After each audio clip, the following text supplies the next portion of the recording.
আমার বুকের উপর ভারী কিছু অনুভব করছি। ঘুম থেকে উঠে দেখি ঈশিতা আমাকে জড়িয়ে ধরে ঘুমিয়ে আছে। আমি আসি। আমাদের গল্পগুলো যদি ভালো লেগে থাকে তাহলে আমাদের চ্যানেলটি সাবস্ক্রাইব করে পাশে থাকবেন। ধন্যবাদ। আর আমি প্রিয়াঙ্কা। আমাদের গল্পগুলো যদি ভালো লেগে থাকে অবশ্যই আমাদের চ্যানেলকে সাবস্ক্রাইব করে পাশে থাকবেন। আর হ্যাঁ, ভিডিওটি সম্পূর্ণ শুনবেন। আই, তোকে এই রুমে আসতে কে বলেছে? না মানে আপনাকে খাওয়ার জন্য ডাকতেছে। এদিকে আয়। আমি ওর একটু কাছে গিয়ে দাঁড়ালাম। ঠিক তখনই ঈশিতা আমাকে ঠাস ঠাস করে 2 গালে 2টা থাপ্পড় মারল।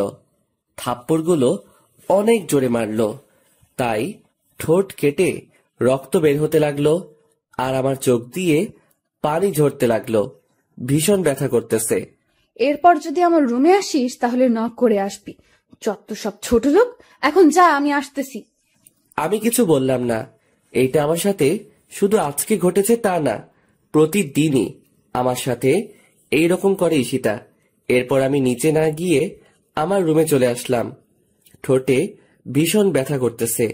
ওয়াশরুমে গিয়ে ঠোঁটের রক্তগুলো মুছতে চাইতেছি, কিন্তু হাত লাগাতে পারছি না। ভীষণ ব্যথা করতেছে। কোনো মতে ফ্রেশ হয়ে নিচে চলে আসলাম। নিচে গিয়ে দেখি ঈশিতা খাওয়ার টেবিলে বসে আছে। আমিও গেলাম।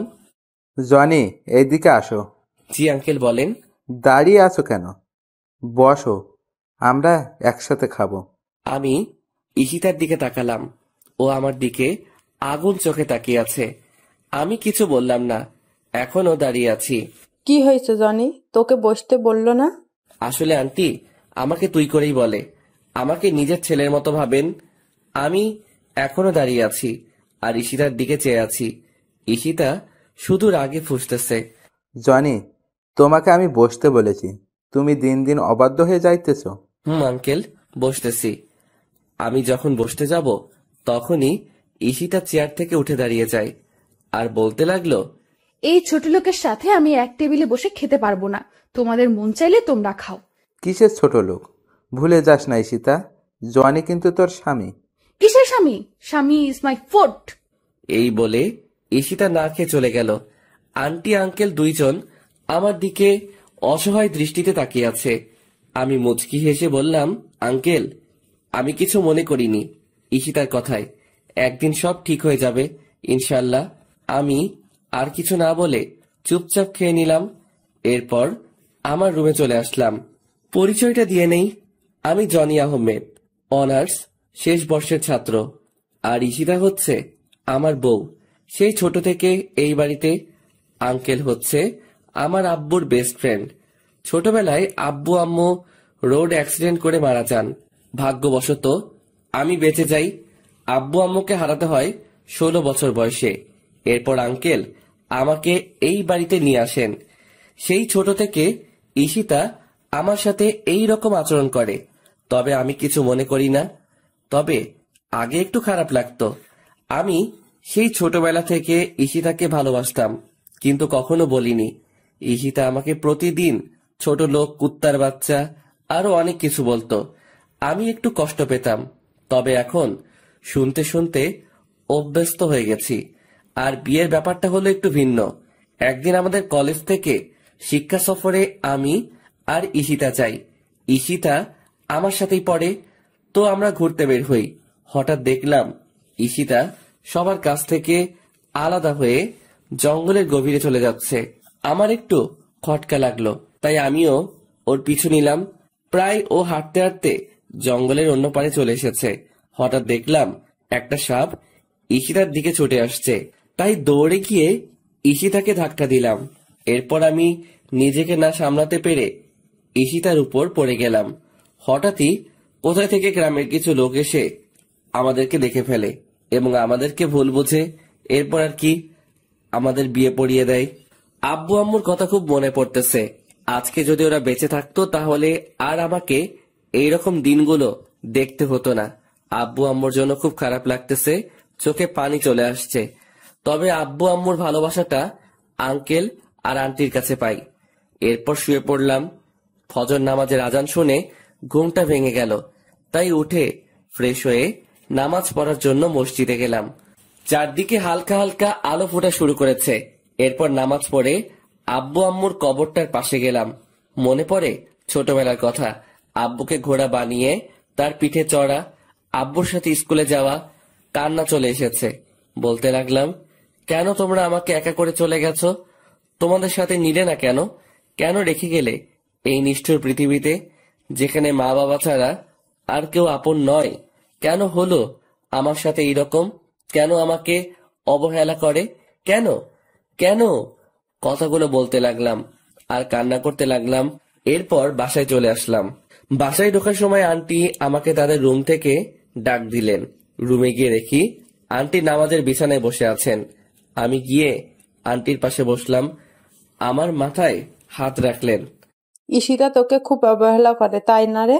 মুচকি হেসে বললাম, ও এমন কিছু না আন্টি। ভালোবাসার মানুষটার অবহেলা কয়জনের কপালে থাকে? আমি সব বুঝি রে বাবা, তোর জন্য খুব কষ্ট। মেয়েটা কেন তোর সাথে এমন করে কিছু বুঝি না। কষ্ট এখন আর হয় না আন্টি। কষ্টগুলো এখন সহ্য করতে শিখে গেছি। দেখিস ঈশিতা একদিন তোকে ভালোবাসবে। হুম। আচ্ছা তুই এখন রুমে যা। আর শোন, ঈশিতাকে ডেকে তোল, আমি নাস্তা তৈরি করতেছি। আচ্ছা আন্টি। এরপর ঈশিতাকে ডাকতে যাইনি, কারণ ওকে ডিস্টার্ব করলে আবার আমার কপালে খারাপই আছে। ভালোবাসি তাই ওকে কিছু বলতে পারিও না। ঈশিতাকে না ডেকে আমি কলেজে যাওয়ার জন্য রেডি হয়ে নিলাম। এরপর আবার নিচে চলে গেলাম। গিয়ে দেখি ঈশিতা নিচে নাই। আন্টি, ঈশিতা কই? কেন, তোকে না বললাম ও ঘুম থেকে ডেকে তুলতে? ওহ আন্টি, ভুলে গেছি। আচ্ছা গিয়ে নিয়ে আয়। এরপর আমি ঈশিতাকে ডাকতে চলে গেলাম। কিছুক্ষণ দাঁড়িয়ে রইলাম দরজার সামনে। এরপর ডাক দিলাম, কিন্তু কোনো উত্তর দিল না। আবার ডাক দিলাম। এরপর ওপার থেকে ঈশিতা বলল, কি হয়েছে? সকালবেলা এত চিল্লাচিল্লি করস কেন? আপনাকে আন্টি ডাকছে, তাড়াতাড়ি নিচে আসতে। কলেজে যেতে হবে, পরে কিন্তু দেরি হয়ে যাবে। যা তো তুই, আমি আসতেছি। আর ডিস্টার্ব করবি না আমাকে। এরপর আমি আর কিছু না বলে চলে আসলাম। নিচে গিয়ে আমি নাস্তা করে নিলাম। এরপর ঈশিতা নিচে আসতে লাগলো। আজকে খুব সুন্দর লাগতেছে। গোলাপি রঙের একটা ড্রেস, কানের ফুল, চুড়ি আর হালকা লিপস্টিক, সব মিলিয়ে জাস্ট অসাম লাগতেছে। আমার হা করে তাকিয়ে থাকা দেখে ঈশিতা আমাকে বলল, কুত্তার মতো এইভাবে তাকিয়ে আছিস কেন, শোয়ারের বাচ্চা? ঈশিতার কথাটি সোজা গিয়ে আমার বুকে লাগলো। কি এক কপাল নিয়ে পৃথিবীতে এসেছি, নিজের বউয়ের দিকে তাকালেও গালি শুনতে হয়। ওই সময় শুধু চোখে পানি ছলছল করতেছে। আদিক্ষেতা না করে গাড়ি বের কর, কলেজে যাব। আমি আর কিছু না বলে গাড়ি বের করে ঈশিতার জন্য অপেক্ষা করতে রাখলাম। কিছুক্ষণ পর ঈশিতা আসলো। এরপর আমরা কলেজে চলে আসলাম। তুই গাড়ি পার্ক করে ক্লাসে চলে যা। যদি কোথাও যাস বা কারোর সাথে কথা বলিস, তাহলে তোর অবস্থা খারাপ করে দিব। আমি শুধু মাথা নাড়ালাম। আমি খেয়াল করলাম ওর বান্ধবী ওকে বলতে লাগলো, ঈশিতা, তুই সবসময় জনের সাথে এরকম করিস কেন? ছেলেটা কত স্মার্ট আর খুব ভালো, তাহলে কেন সবসময় অবহেলা করিস? কেন খারাপ আচরণ করিস? আর বড় কথা, ও এখন তোর স্বামী, তবুও কেন সবসময় খারাপ ব্যবহার করিস? কিসের স্বামী? হ্যাঁ, আর অধরা, তোকে আমি বলে রাখলাম কোনোদিনও আমাকে কিছু শেখাতে আসিস না। আর এতই যদি দরদ হয় তাহলে তুই ওই ছোট লোকটাকে বিয়ে করে নে, তাহলে আমিও উদ্ধার হব। আমিও তো চাই, কিন্তু জনি তো তোকে ভালোবাসে। আমি হাজার চাইলেও আমার হবে না জনি, ওইটা আমি ভালোভাবে জানি। জনি আমাকে ভালোবাসে তুই কিভাবে জানিস? তোকে যদি ভালোই না বাসতো তাহলে তোর এত অবহেলা সহ্য করতো না, তোর এত খারাপ আচরণ মুখ বুজে সহ্য করতো না। আফসোস, জনের মতো কেউ আমার জীবনে এলো না। ভালোবাসা না ছাই, ছোট লোকের আবার ভালোবাসা। এই বলে ওরা ক্লাসে চলে আসতে লাগলো। তাই আমি তাড়াতাড়ি করে ক্লাসে চলে আসলাম। ঈশিতার কথাগুলোতে খুব কষ্ট পেলাম।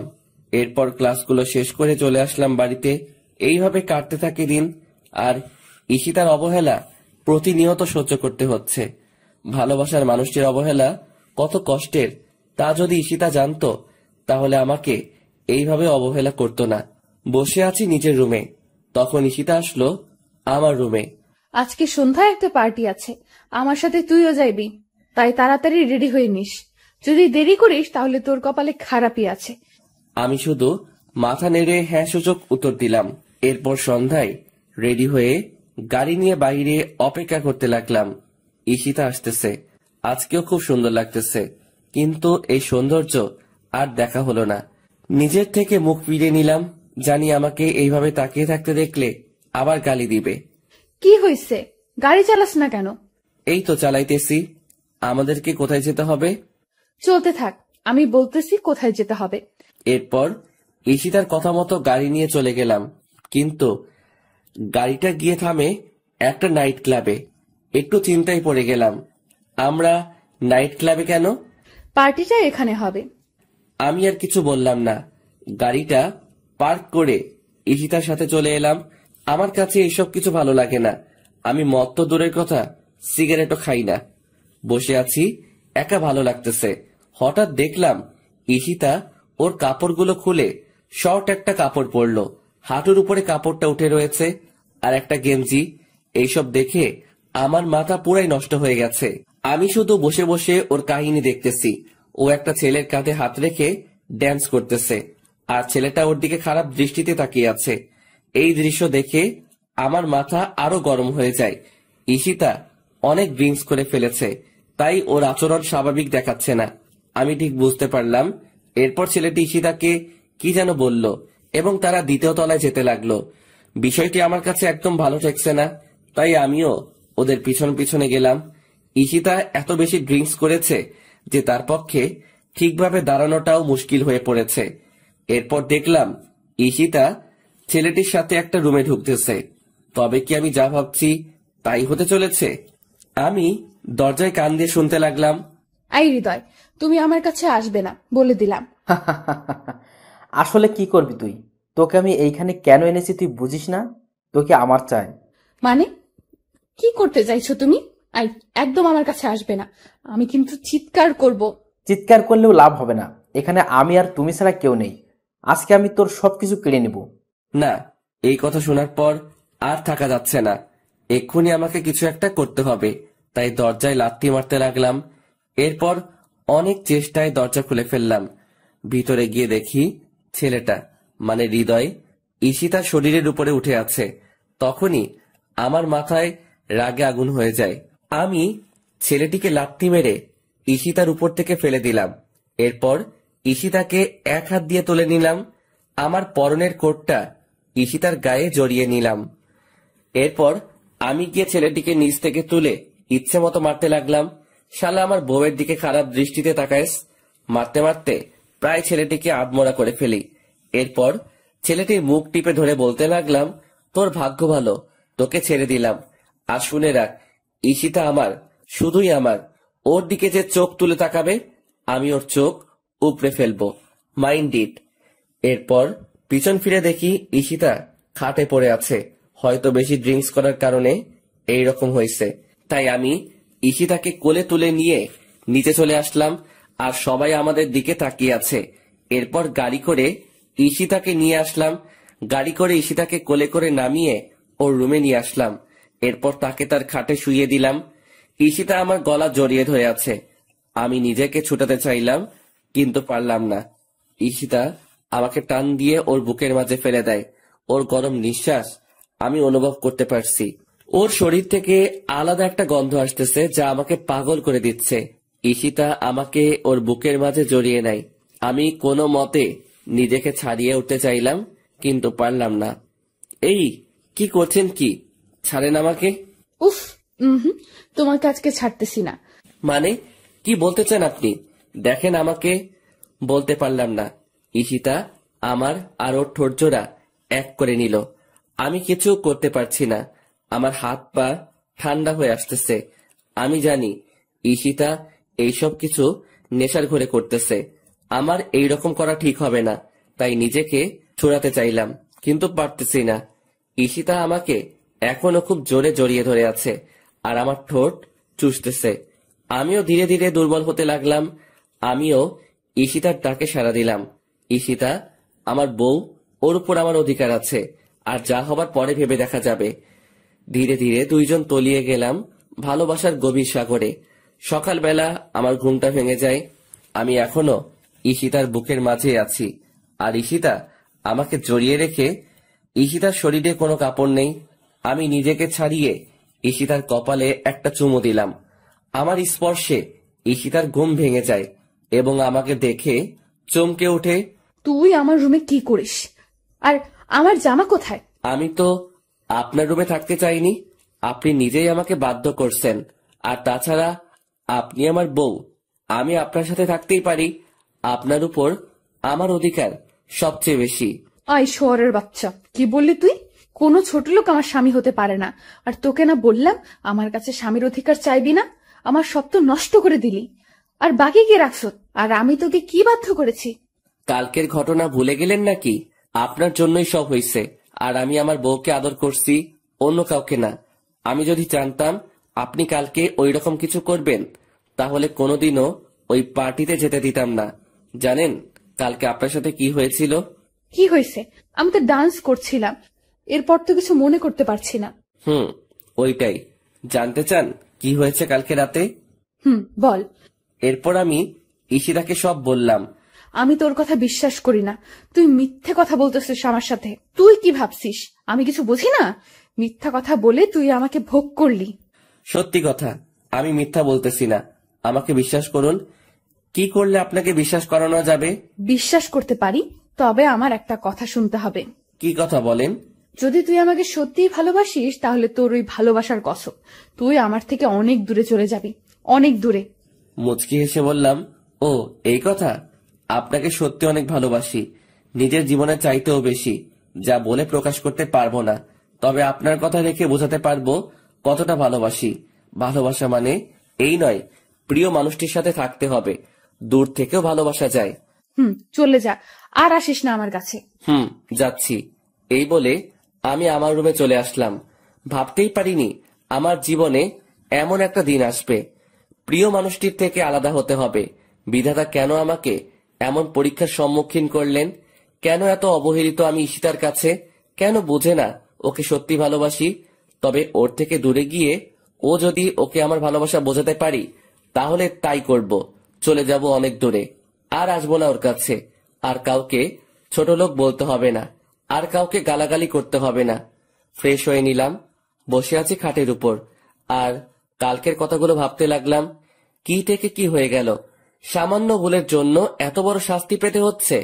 কালকে রাতে যদি নিজেকে একটু কন্ট্রোল করতে পারতাম, তাহলে আর এমন একটা সময় দেখতে হতো না। বুক ফেটে কান্না আসতে লাগলো। ভাবতেই কেমন জানি লাগে। জীবনে পথ চললে হবে একা। ব্যাগে প্রয়োজনীয় জিনিসগুলো নিলাম, সাথে ঈশিতার একটা ছবি নিলাম। ব্যাগ গুছিয়ে বাসা থেকে বের হয়ে গেলাম। আন্টি আঙ্কেলকে কিছু বললাম না, জানি তারা কষ্ট পাবে, হয়তো আমাকে অনেক খুঁজবে। একটা দীর্ঘশ্বাস ফেললাম, পিছন ফিরে বাসাটাকে একবার ভালোভাবে দেখে নিলাম। কতগুলো বছর ছিলাম এই বাড়িতে। ঈশিতার অবহেলায় আর আন্টি আঙ্কেলের ভালোবাসায় দিনগুলো কেটে যায়। আমার চোখ দুটো ঝাপসা হয়ে আসছে, চারিদিক অন্ধকার হয়ে আসছে। আমি চোখ ডলতে ডলতে রাস্তা পার হতে লাগলাম। হঠাৎ একটা গাড়ি এসে আমাকে ধাক্কা দেয়।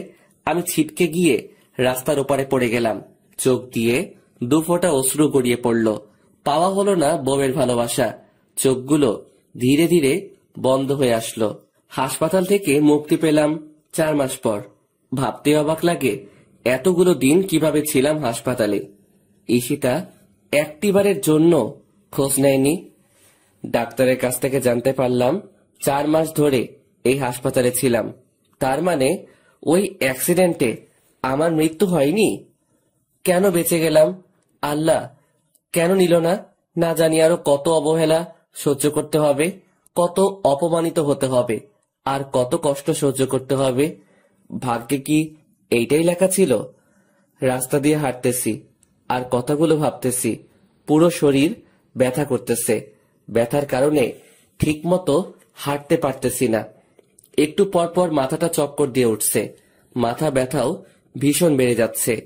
জীবনে 4টি মাস অতিবাহিত হয়ে গেল কোমায় থেকে, কিন্তু ঈশিতা একবারের জন্য আমার খবর নিল না। তাহলে কি ওর মনে আমার জন্য বিন্দুমাত্র ভালোবাসা নেই? ওর জীবনে কি আমার জন্য একটু জায়গা নেই?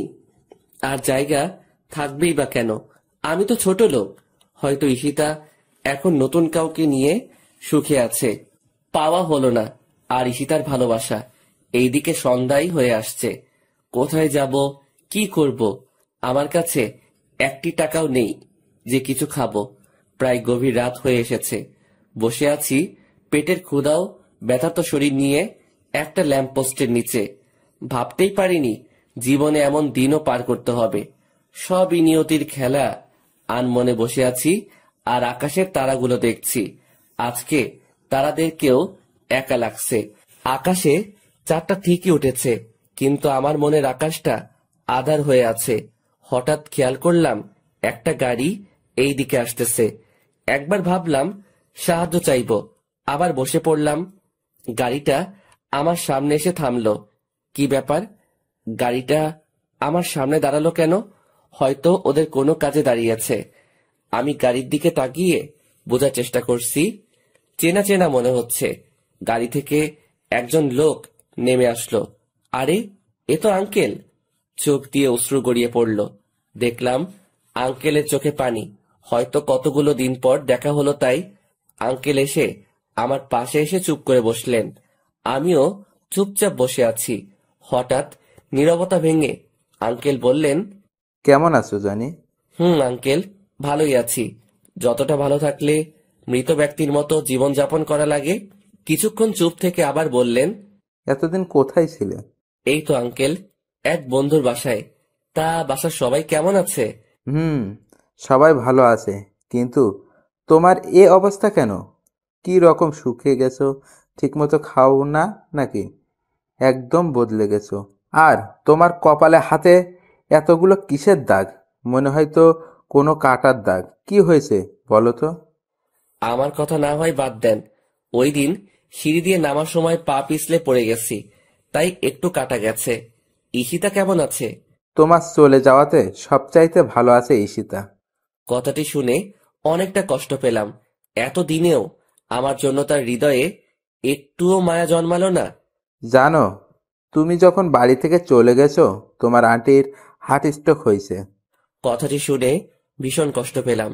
আজকে আমার জন্য সবকিছু হয়েছে। সবকিছুর জন্য আমি দায়ী। আন্টি এখন কেমন আছেন? আছে মোটামুটি, কিন্তু তুমি যদি না ফিরে যাও তাহলে তোমার আন্টির খারাপ কিছু একটা হয়ে যেতে পারে। তুমি প্লিজ আমার সাথে চলো। চুপ করে বসে রইলাম। কিভাবে যাব আমি ওই বাড়িতে? আমি তো ঈশিতাকে কথা দিয়েছি আর কখনো ওর সাথে দেখা দিব না। কিন্তু নিয়তি কেন বারবার পরীক্ষার মুখে ফেলে আমাকে? আবার ঈশিতার সম্মুখীন হতে হবে। চাই না নতুন করে অবহেলা পেতে, চাই না নতুন করে কষ্ট পেতে, কিন্তু আন্টির জন্য যেতে হয়, কারণ তিনি আমাকে নিজের ছেলের মতো আদর করতেন। আবারও একটা কঠিন পরীক্ষার সম্মুখীন হলাম। কি হয়েছে জানি, চুপ করে বসে আছো কেন? প্লিজ চলো আমার সাথে। কিন্তু আমি তো যেতে পারবো না। আমি ঈশিতাকে কথা দিয়ে এসেছি, আর কোনো দিন ওর সামনে যাব না। তুমি কি তোমার কথা রাখতে গিয়ে তোমার আন্টিকে হারাবে? পড়ে গেলাম আরেক চিন্তায়। ছোটবেলায় আব্বু আম্মুকে হারালাম, কিন্তু আব্বু আম্মুর অভাবটা আমাকে বুঝতে দেয়নি তারা। তাহলে আজকে কেন আমার জন্য মরতে বসবে? এইটা হয় না। আঙ্কেল, আমি রাজি।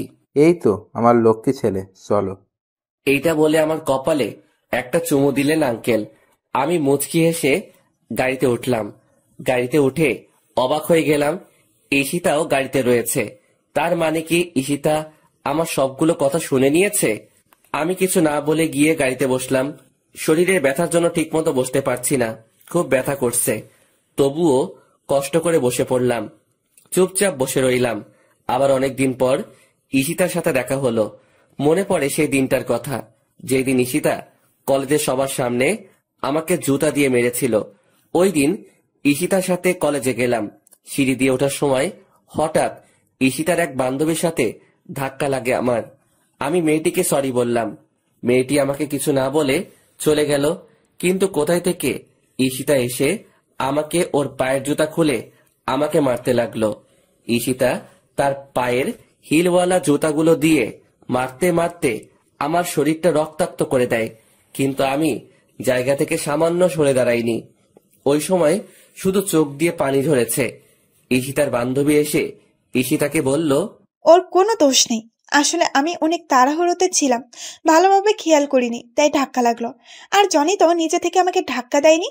তাহলে তুই ওকে শুধু শুধু শাস্তি দিচ্ছিস কেন ঈশিতা? আমি জানি ওই ছোট লোক নিজে থেকে তোকে ধাক্কা দিয়েছে দিশা। এই বলে আবার মারতে থাকে আমাকে। প্রায় আধমরা হয়ে গেছি ওই দিন। ওই সময় 16 দিন হাসপাতালে থাকতে হয়েছে আমাকে, শুধুমাত্র একটা ভুলের জন্য। সবার সামনে আমাকে অপমানিত করলো, সবার সামনে আমাকে মারলো। কথাগুলো ভাবতে ভাবতে চোখে পানি চলে এসেছে। আমি কান্না করতেছি। ঈশিতা বুঝতে পেলে তাই আমি তাড়াতাড়ি চোখ মুছে নিলাম। এইসব কথা ভাবতে ভাবতে গাড়ি এসে থামলো ঈশিতাদের বাড়িতে। আমি দৌড়ে গেলাম আন্টির কাছে। আন্টি শুয়ে আছে, কি রকম শুকিয়ে গেছেন। মনে হয় ঠিক মতো খায় না, ঠিক মতো ঘুমায় না, ঠিক মতো ওষুধও খায় না। আমি গিয়ে আন্টির পাশে বসলাম এবং মাথায় হাত রাখলাম। আমার হাতের স্পর্শ পেয়ে আন্টি জেগে গেলেন। আমাকে দেখে আন্টি অসহায় দৃষ্টিতে তাকিয়ে আছেন আমার দিকে। আন্টির চোখ ছলছল করছে। আমাকে আন্টি পাগলের মতো চুমু দিতে লাগলেন। কেমন আছো আন্টি? আগে ভালো ছিলাম না রে, তুই এসে গেছিস, আমি এখন খুব ভালো আছি। কিন্তু তোর এই রকম অবস্থা কেন? কপালে কাটার দাগ, হাতেও অনেক বড় কাটার দাগ রয়েছে। ওইটা আন্টি তেমন কিছু না, সিঁড়ি দিয়ে নামতে পড়ে গেছি, তাই একটু কেটে গেছে। আমার কেন জানি বিশ্বাস হচ্ছে না তোর কথা, কেন জানি তোর কথা মানতে পারছি না। না আন্টি, ওই রকম কিছুই না। আচ্ছা তুই ফ্রেশ হয়ে আয়, আমি তোকে খাবার দিচ্ছি। আচ্ছা আন্টি। আমি চলে যেতে লাগলাম। আন্টি আবার আমাকে পিছন থেকে ডাক দিলেন। জি আন্টি বলো। এইদিকে আয় তো, তোকে জড়িয়ে ধরি না অনেক দিন হইছে। আমি মুচকি এসে আন্টির কাছে গেলাম। আন্টি আমাকে জড়িয়ে ধরলেন। ঠিক তখনই আমি ব্যথায় আহ করে চিৎকার দিয়ে উঠলাম। আমার চিৎকার শুনে সবাই ভয় পেয়ে গেল। কি হয়েছে জনি? আন্টি হঠাৎ পিঠে ভীষণ ব্যথা করে উঠল। কই দেখি। আমার পরনে টি শার্টটা উল্টিয়ে আন্টি বড়সড় একটা ধাক্কা খেলেন, বুঝতে পারলাম। সাথে সাথে আঙ্কেল আর ঈশিতাও। কিন্তু কি এমন হয়েছে বুঝতে পারলাম না। সত্যি করে বল জনি, তোর কি হয়েছে? তুই আমাকে মিথ্যা কথা বললি কেন? আরে আন্টি, মিথ্যা বলবো কেন? আমি তো সত্যি বলতেছি। তুই সত্যি বলিস তাই না? এক থাপ্পড় দিব। তোর পিঠে ওইটা কিসের দাগ? কই কিসের দাগ? আমি আয়নার সামনের দিকে দেখতে লাগলাম। দেখে আমি নিজেই অনেক বড় ধাক্কা খেলাম। আমার পিঠের প্রায় অর্ধেকটা কাটা। তার মানে ওই অ্যাক্সিডেন্ট এইরকম হয়েছে। কিভাবে বেঁচে গেলাম? এত বড় আঘাত হওয়ার পরেও বেঁচে গেলাম। জনি তোকে আমার কসম, সত্যি করে বল কি হয়েছে? কি করি এখন? সত্যিটা তো বলতেই হবে। আসলে আন্টি, আমার অ্যাক্সিডেন্ট হয়েছে। ওই দিন বাড়ি থেকে বের হয়ে রাস্তা পার হওয়ার সময় একটা গাড়ির সাথে ধাক্কা লাগে আমার। আমি এতদিন ধরে আমার কোনো বন্ধুর বাসায় না, হাসপাতালে ঘুমাইছিলাম। আর আজকে 4 মাস পর জ্ঞান ফিরেছে। এইবার আন্টি হাউমাউ করে কেঁদে দিলেন। আমি গিয়ে আন্টিকে সান্ত্বনা দিতে লাগলাম। কোনো মতে আন্টিকে ঠান্ডা করলাম। এরপর আন্টিকে বুঝিয়ে সুজিয়ে চলে আসলাম আমার রুমে। ফ্রেশ হতে গেলাম, ফ্রেশ হতেও পারছি না। কোনো মতে ফ্রেশ হয়ে নিচে চলে আসলাম খাওয়ার জন্য। আন্টি আমাকে নিজ হাতে খাইয়ে দিলেন। তবে একটা জিনিস খেয়াল করলাম, ঈশিতা আজকে আমার সাথে এক টেবিলে বসে খেলো। অনেকটা খুশি হলাম। এরপর খাওয়া দাওয়া শেষ করে রুমে চলে আসলাম। একটু ঘুমানোর চেষ্টা করলাম, কিন্তু পিঠে ব্যথার জন্য পারছি না। তবুও কোনো মতে চিত হয়ে শুয়ে পড়লাম। ভোরবেলায় ফজরের আজানে ঘুম ভাঙলো। বিছানা থেকে উঠতে অনেক কষ্ট হচ্ছে। শরীরটা এখন আগের মতো ব্যথা করতেছে। অনেক কষ্ট করে উঠে অজু করে নামাজ পড়তে চলে গেলাম। কারণ এখনকার এই ব্যথা জাহান্নামের শাস্তি থেকে 1 কোটি গুণ কম। এই সামান্য কষ্টের জন্য কপালে আখিরাতে চিরস্থায়ী সুখ থাকতে পারে। অনেক কষ্ট করে নামাজ পড়ে বাড়িতে আসলাম। এখন একটু ভালো লাগতেছে। হালকা হালকা বাতাস বয়ে যাচ্ছে। অনেক দিন পর সকালে সূর্যটা দেখতে পাবো। কারণ হাসপাতালে এতদিন কোমায় থাকায় বাহিরের আলো আমার হৃদয় স্পর্শ করতে পারিনি। তাই ছাদে চলে আসলাম। খেয়াল করলাম কেউ একজন ছাদের এক কোণে দাঁড়িয়ে আছে। একটু কাছে যেতেই বুঝতে পারলাম ঈশিতা। আমি গিয়ে ওর একটু পাশে দাঁড়ালাম। ভাবলাম এই কয়দিনে হয়তো আমি তার হৃদয়ে একটু হলেও আমার জন্য জায়গা করতে পেরেছি। কারো উপস্থিতি টের পেয়ে ঈশিতা আমার দিকে তাকালো। আমাকে দেখে বিরক্তিকর দৃষ্টি নিয়ে তাকালো ঈশিতা আমার দিকে। তুই এখানে কি করিস? তোকে বলছি না আমাকে ডিস্টার্ব করবি না। আসলে আমি বুঝতে পারিনি আপনি ছাদে আছেন, জানলে এখানে আসতাম না। জানলে আসতিস না? এই বাড়িতে আবার কেন আসলি তুই? তোর নাকি অ্যাক্সিডেন্ট হয়েছে? মরিস নাই কেন অ্যাক্সিডেন্টে? মরে আমাকে উদ্ধার করতি? যত সব ছোট লোক কোথাকার। এই বলে ঈশিতা চলে গেল। ঈশিতার কথা শুনে বুকের ভিতর ঘূর্ণিঝড় শুরু হলো। তাহলে কি আমি ভুল ভাবনা নিয়ে এতদিন বেঁচেছিলাম? মৃত্যুটাই আমার জন্য শ্রেয় ছিল। ভালোবাসার মানুষটি বলছে মরতে, তাহলে এই তুচ্ছ জীবন রেখে কি লাভ? শুধুমাত্র আত্মহত্যা করলে এই অবহেলা থেকে মুক্তি পেতে পারি, কিন্তু আত্মহত্যা যে মহাপাপ। আর এই কথা জেনে বেঁচে আছে পৃথিবীতে হাজারো জীবন্ত লাশ।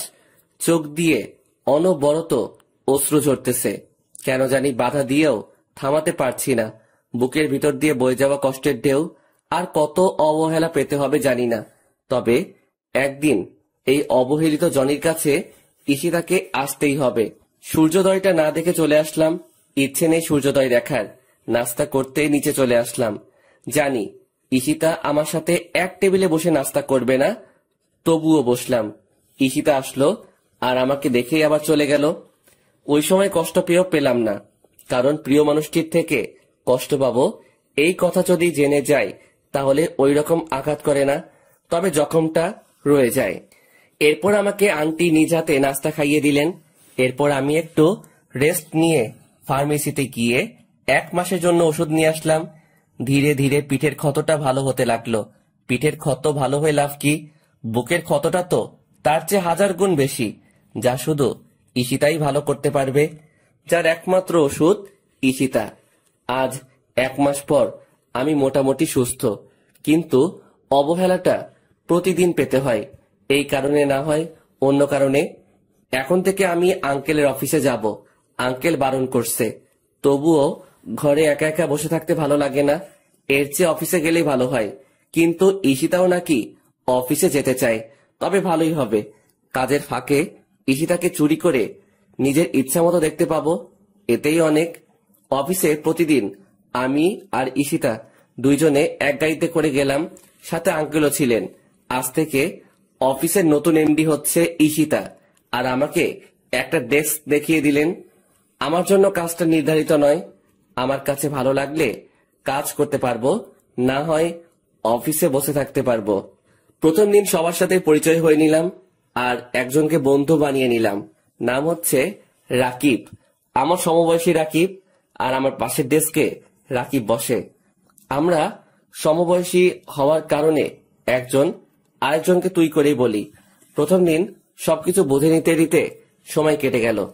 পরদিন সকালবেলা নাস্তা করে অফিসে চলে আসলাম। ঈশিতাও আমার সাথে গাড়িতে আসে। আমি গাড়ি চালানোর ফাঁকে ফাঁকে ঈশিতার দিকে তাকিয়ে থাকি। মেয়েটাকে দেখতে কতটা নিষ্পাপ লাগে, কেউ দেখলে বিশ্বাসই করবে না মেয়েটা যে এত নিষ্ঠুর। তবে ঈশিতা আমার জন্য নিষ্ঠুর না। ঈশিতা আমার জন্য আমার রাজ্যের রানী।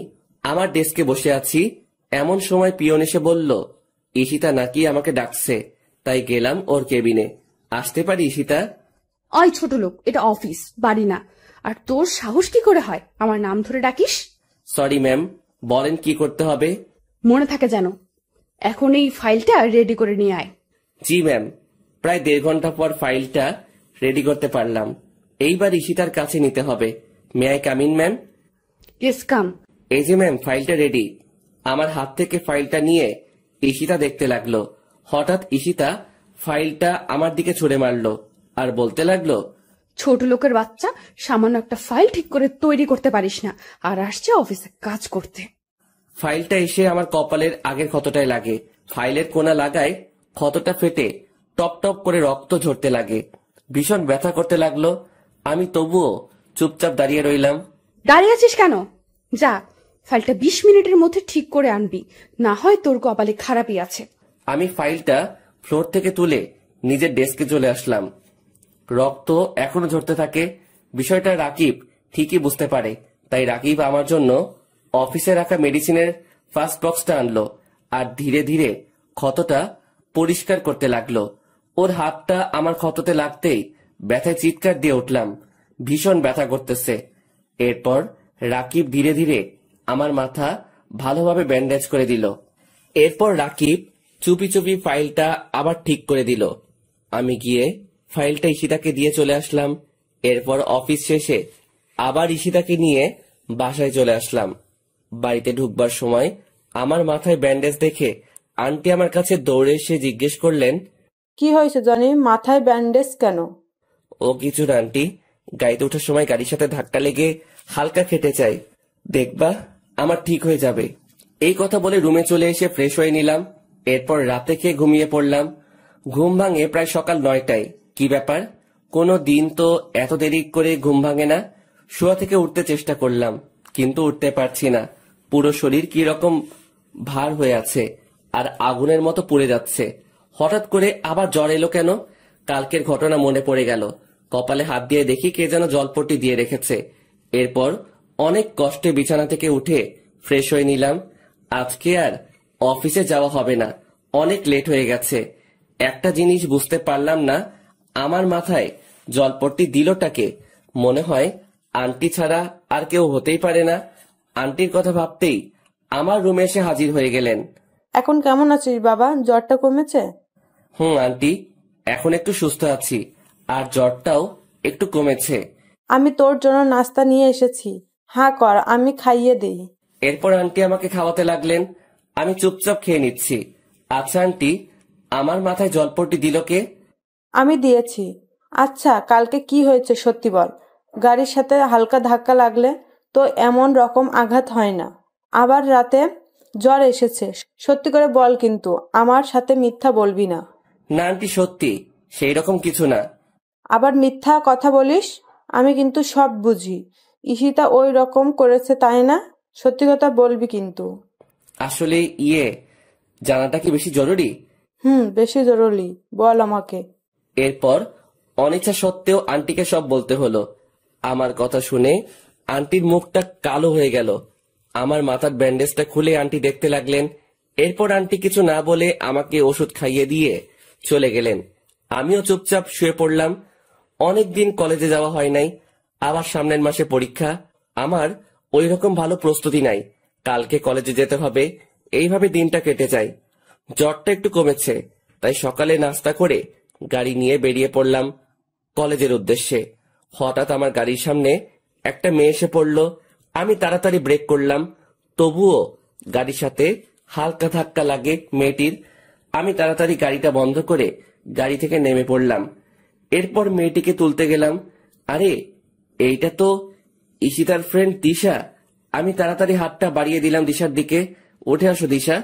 এরপর আমি ধীরে ধীরে দিশাকে তুলতে লাগলাম। গাড়ির সাথে ধাক্কা লাগার কারণে মেয়েটা পায়ে ব্যথা পাইছে, উঠে দাঁড়াতে কষ্ট হচ্ছে। তোমার কি হাঁটতে কষ্ট হচ্ছে? না, তেমন না, ঠিক হয়ে যাবে। আচ্ছা, এখন ছাড়ো, আমি যেতে পারবো। আচ্ছা। আমি দিশাকে ছেড়ে দিলাম। ও ধীরে ধীরে হাঁটার চেষ্টা করতে লাগলো, কিন্তু পায়ের ব্যথার কারণে পারছে না। দিশা পড়ে যেতে লাগলো, তাই আমি তাড়াতাড়ি দিশাকে আবার ধরে ফেললাম। চলো, আমি তোমাকে হাসপাতালে নিয়ে যাচ্ছি। না, তার আর দরকার হবে না, আমি যেতে পারবো। চুপ, সেই তখন থেকে যেতে পারবো বলছে তো, কই একটুও তো সামনে যেতে পারছো না। তো আমি এখন কিভাবে যাব? আচ্ছা দাঁড়াও, কি করব ঠিক বুঝতে পারছি না। মেয়েটা ঠিক মতো হাঁটতেও পারছে না, তাই কোনো কিছু না ভেবে দিশাকে কোলে তুলে নিলাম। এইরকম কিছুটা একটা করব দিশা ভাবতে পারিনি। আমার দিকে ড্যাব ড্যাব করে তাকিয়ে আছে। আমি আর কিছু না বলে দিশা গাড়িতে উঠিয়ে নিলাম। আসলে আমারও কোনো ইচ্ছা ছিল না দিশাকে কোলে নেওয়ার, কিন্তু পরিস্থিতির শিকার হয়ে করতে হলো। এরপর দিশাকে একটা হাসপাতালে নিয়ে আসলাম। ডাক্তার দেখাতে হবে, না হয় পরে আবার সমস্যা হতে পারে।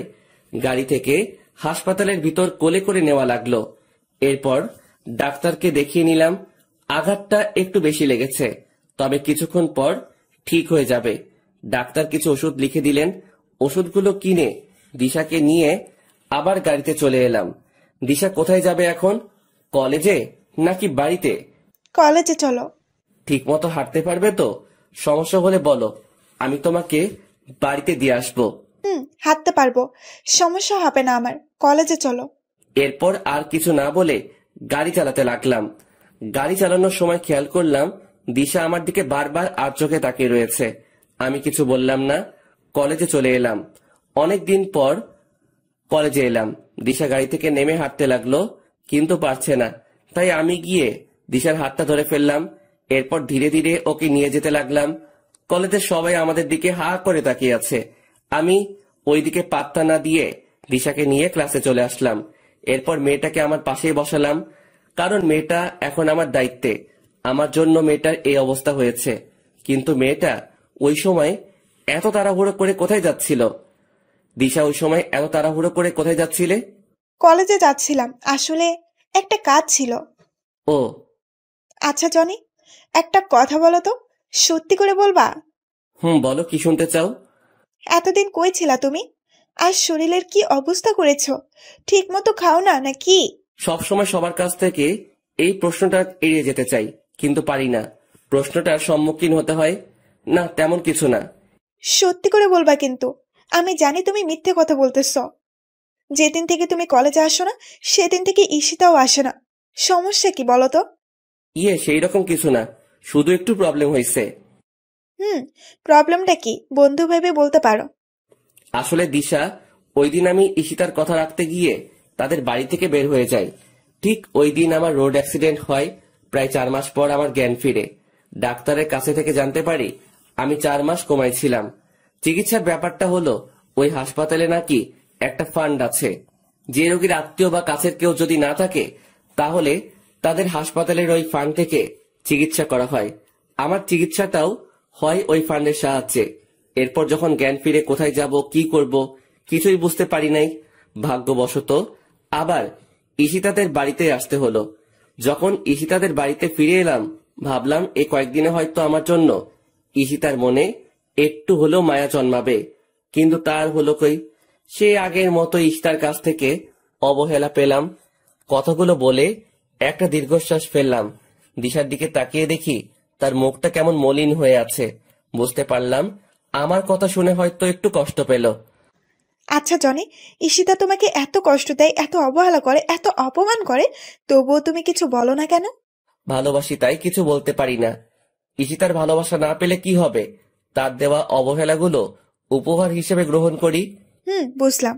ঈশিতাকে ভালোবেসে তুমি অনেক কষ্ট পাচ্ছ, কিন্তু তোমাকে ভালোবেসে আরেকজন কষ্ট পাচ্ছে। না পারছে তোমাকে তার মনের কথা বলতে, না পারছে ভুলে যেতে। মানে কি? তোমার কথার কিছুই বুঝলাম না। না, কিছুই না। এইভাবে কথায় কথায় ক্লাসগুলো শেষ হয়ে যায়। এরপর দিশাকে ওদের বাড়ি পৌঁছে দিয়ে আমি বাড়ি চলে আসলাম। এরপর ফ্রেশ হয়ে খেয়ে একটু ঘুমিয়ে নিলাম। ঘুম থেকে উঠলাম প্রায় সন্ধ্যায়। ফ্রেশ হয়ে নিচে আন্টি রুমে গেলাম। আন্টি, আসবো? বাবা, কিছু বলবি? আন্টি, বলবো। আঙ্কেলকে বলে দিও আমি এই কয়েকদিন অফিস যেতে পারবো না, সামনে পরীক্ষা আছে। আচ্ছা, বলবো। আন্টি, ঈশিতা কোথায়? ওর রুমে নাকি? না, ঈশিতা এখনো অফিস থেকে আসে নাই।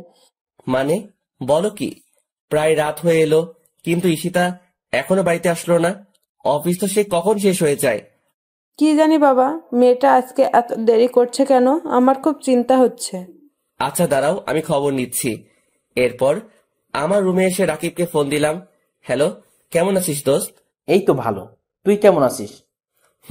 আমিও ভালো আছি। আচ্ছা দোস্ত, অফিস কি ছুটি? অফিস তো সেই কখন শেষ হয়ে গেছে। কেন রে, কি হয়েছে? আরে, ঈশিতা এখনো বাড়িতে ফিরে নাই। বলিস কি? দেখ, ম্যাম হয়তো অন্য কোনো কাজে ব্যস্ত আছে। আচ্ছা দোস্ত, তাহলে রাখি। তোর সাথে আবার পরে কথা হবে। আচ্ছা ঠিক আছে, ভালো থাকিস। এই বলে মোবাইলটা কেটে দিলাম। কি করি এখন? ঈশিতার নাম্বারটা বউ দিয়ে সেভ করা আছে, কিন্তু কোনো দিন ফোন দেওয়া হয়নি। আর কোনো কিছু না ভেবে ফোন দিলাম, কিন্তু ফোন তুলছে না। এইভাবে 6 বার ফোন দিলাম, তবুও ফোনটা ধরলো না। আমার চিন্তা আরো বেড়ে গেল, তাই আবার ফোন দিলাম। এইবার ঈশিতা কলটা ধরলো। ওই ছোট লোকের বাচ্চা, বারবার ফোন দিস কেন? আপনি কোথায়? তাড়াতাড়ি বাড়িতে আসেন, আন্টি আপনার জন্য চিন্তা করছে। তোকে বলতে যাব কেন? আমি আমার বয়ফ্রেন্ডের সাথে আছি, আর ডিস্টার্ব করবি না আমাকে। যত সব ছোট লোক কোথাকার।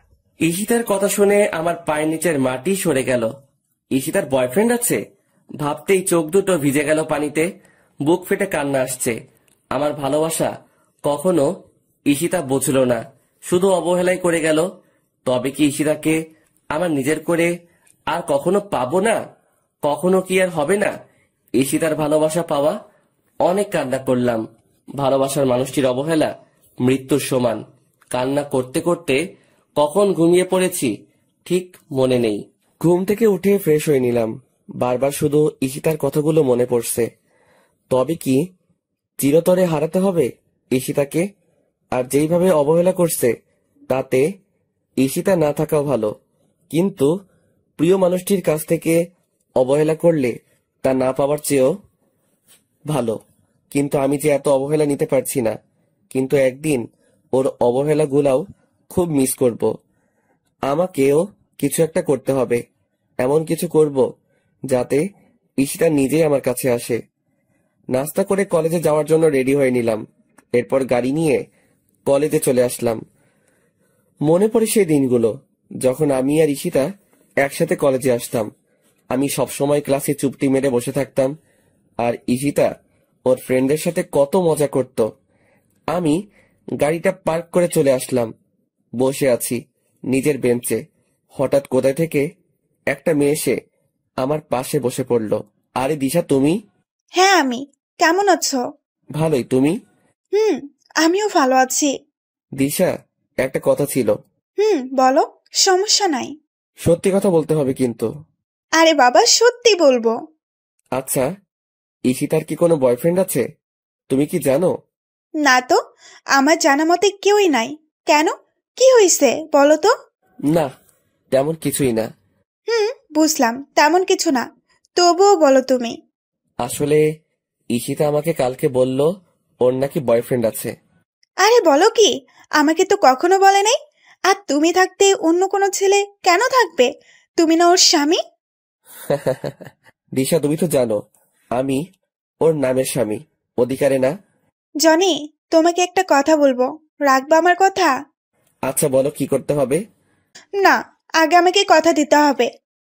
আচ্ছা দিলাম, এখন তো বলো। চলো না, আমরা আজকে ক্লাস না করে ঘুরবো। অনেক দিন হলো যায় না। চলো না প্লিজ। কিন্তু ক্লাস? তুমি কিন্তু কথা দিয়েছো, যেতে তো হবেই। কি আর করা যায়, কথা যখন দিয়ে দিয়েছি তাহলে কথা মতো কাজ করতে হবে। এরপর গাড়ি নিয়ে আমি আর দিশা বেরিয়ে পড়লাম। উদ্দেশ্য নদীর পাড়ে যাব। এরপর আমরা আমাদের গন্তব্যস্থলে চলে গেলাম।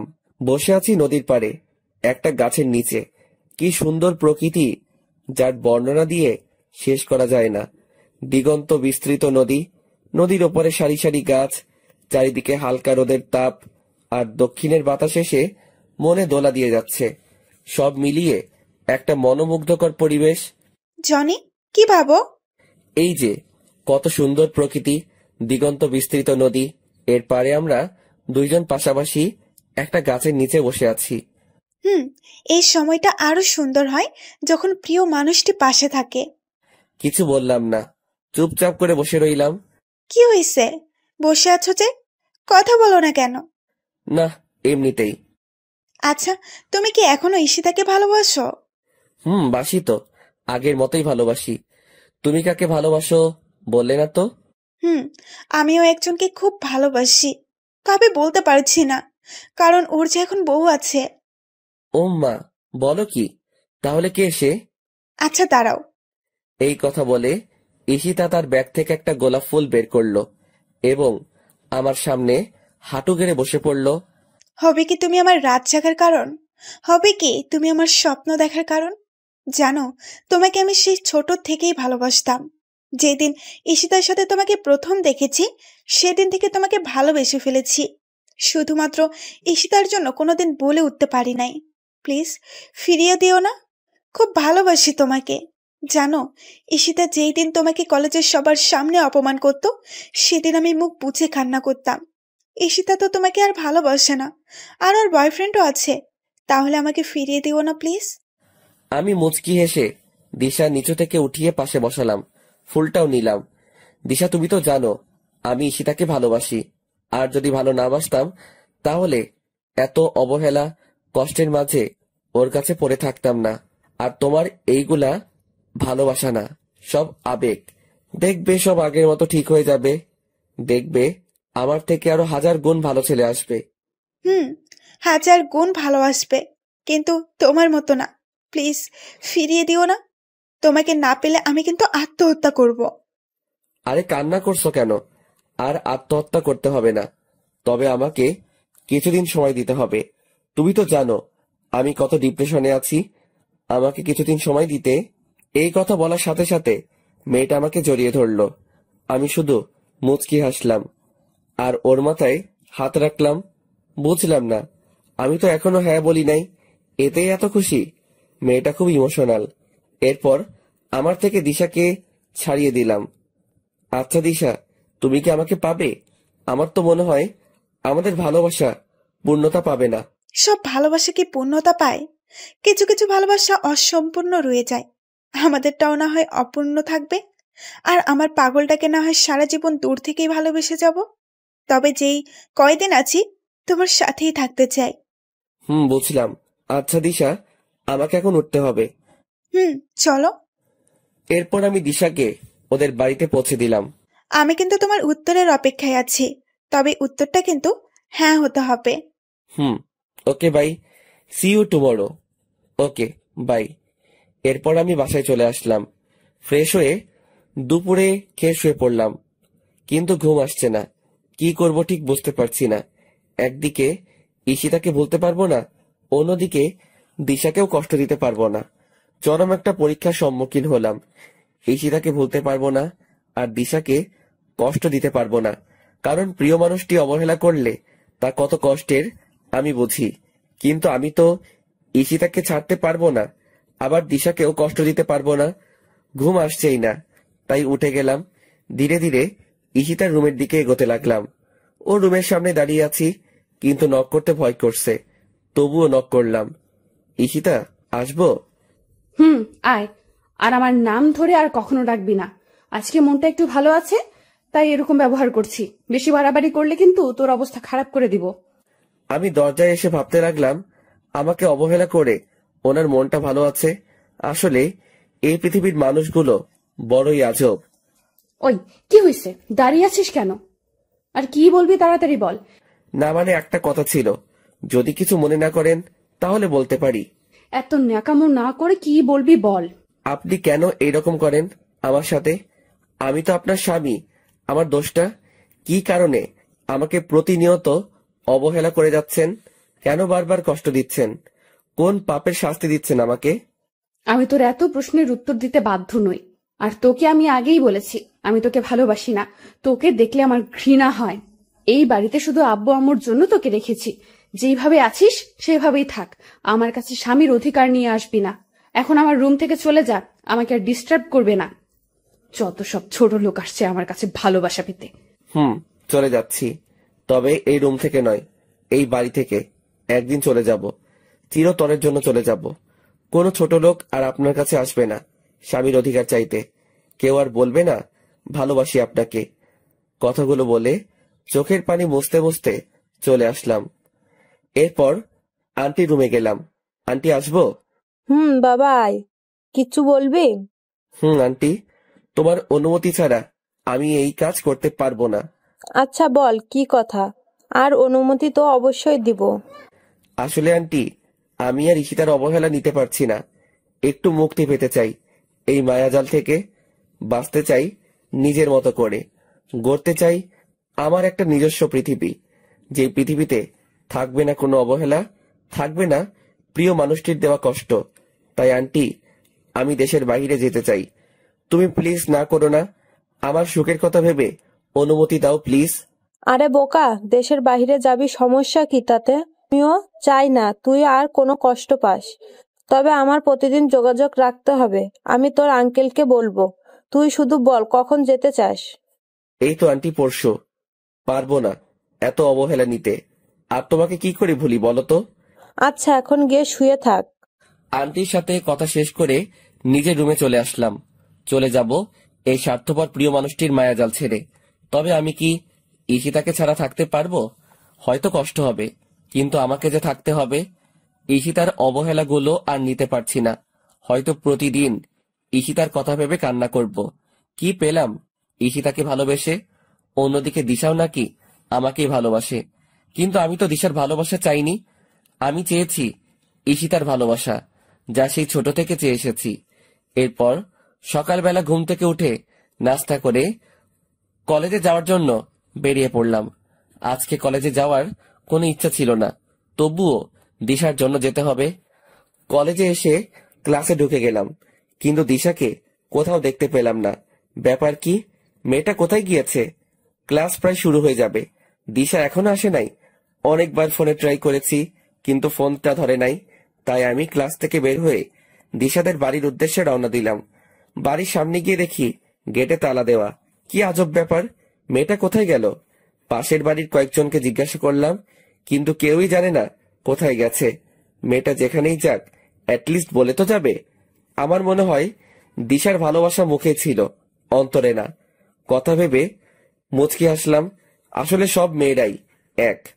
ডোন্ট মাইন্ড আপুরা, মেয়েরা মুখে শুধু ভালোবাসি বলে, কিন্তু হৃদয় থেকে কয়জনই বা ভালোবাসে। এরপর গাড়ি নিয়ে নদীর পাড়ে গেলাম। আর কখনো মন খারাপ হলে এখানে আসা হবে না। ঘন্টার পর ঘন্টা এখানে বসে সময় কাটানো হবে না। এই সব কিছু ছেড়ে যেতে একদম মন চায় না, কিন্তু এত অবহেলার নিয়েও তো থাকা যায় না। নদীর পাড়ে কিছুক্ষণ বসে বাসায় আসলাম। ব্যাগপত্র সব গুছিয়ে নিতে হবে। নিজের প্রয়োজনীয় সব জিনিস নিলাম, সাথে ঈশিতার একটা ছবিও নিলাম।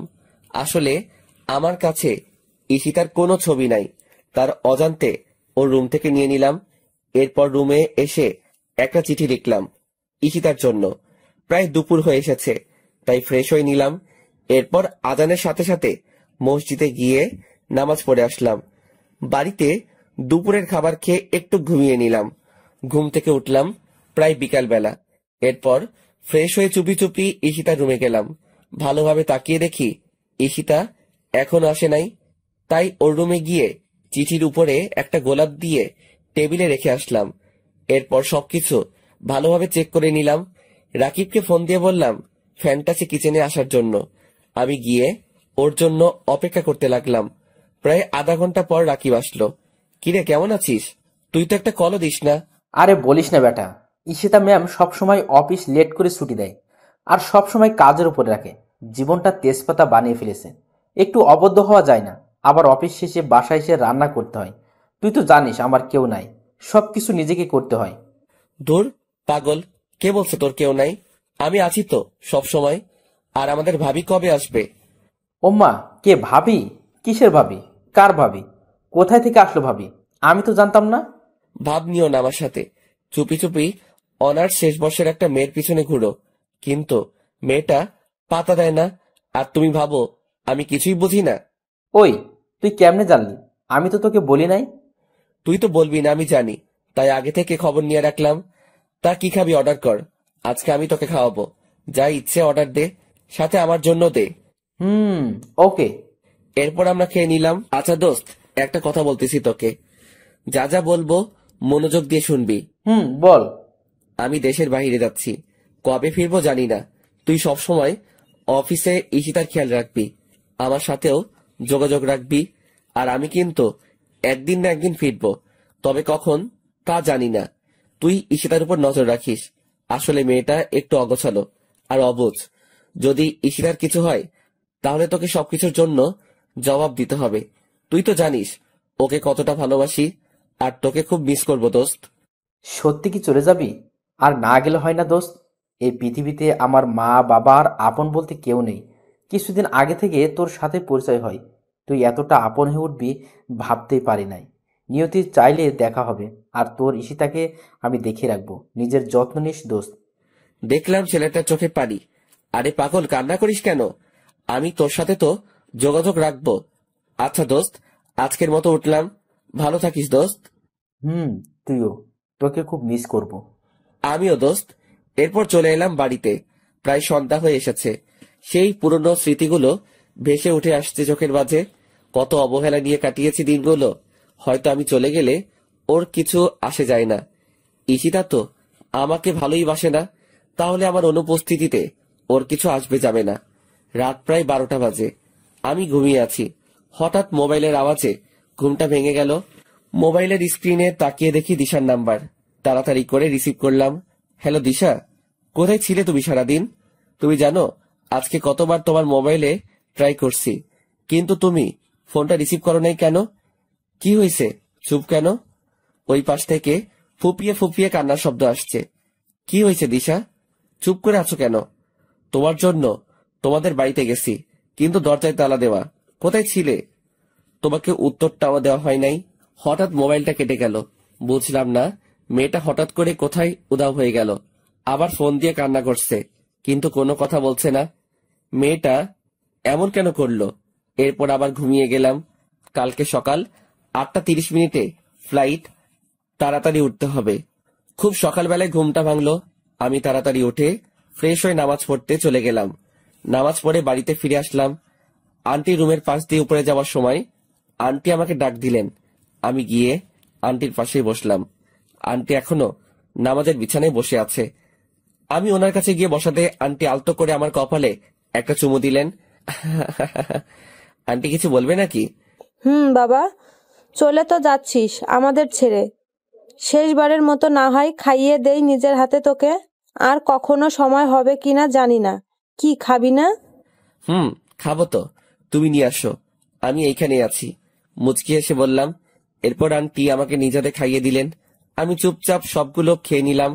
আর কখনো খাওয়া হবে কিনা জানি না, খেয়ে চলে আসলাম। এরপর সবকিছু ভালোভাবে প্যাক করে নিলাম। প্রায় 7:30 বেজে গেছে। আমি ধীরে ধীরে ঈশিতার রুমের দিকে গেলাম। অবাক হওয়ার বিষয়, ওর রুমের দরজাটা খোলা। আমি হালকা উকি দিলাম। ঘরে তো কেউই নাই। চিঠিটা এখনো টেবিলের উপর পড়ে আছে। শেষবারের মতো ঈশিতাকে দেখা হলো না। এরপর আমি ঈশিতার সাথে দেখা না দিয়ে গাড়ি নিয়ে এয়ারপোর্টের উদ্দেশ্যে বেরিয়ে পড়লাম।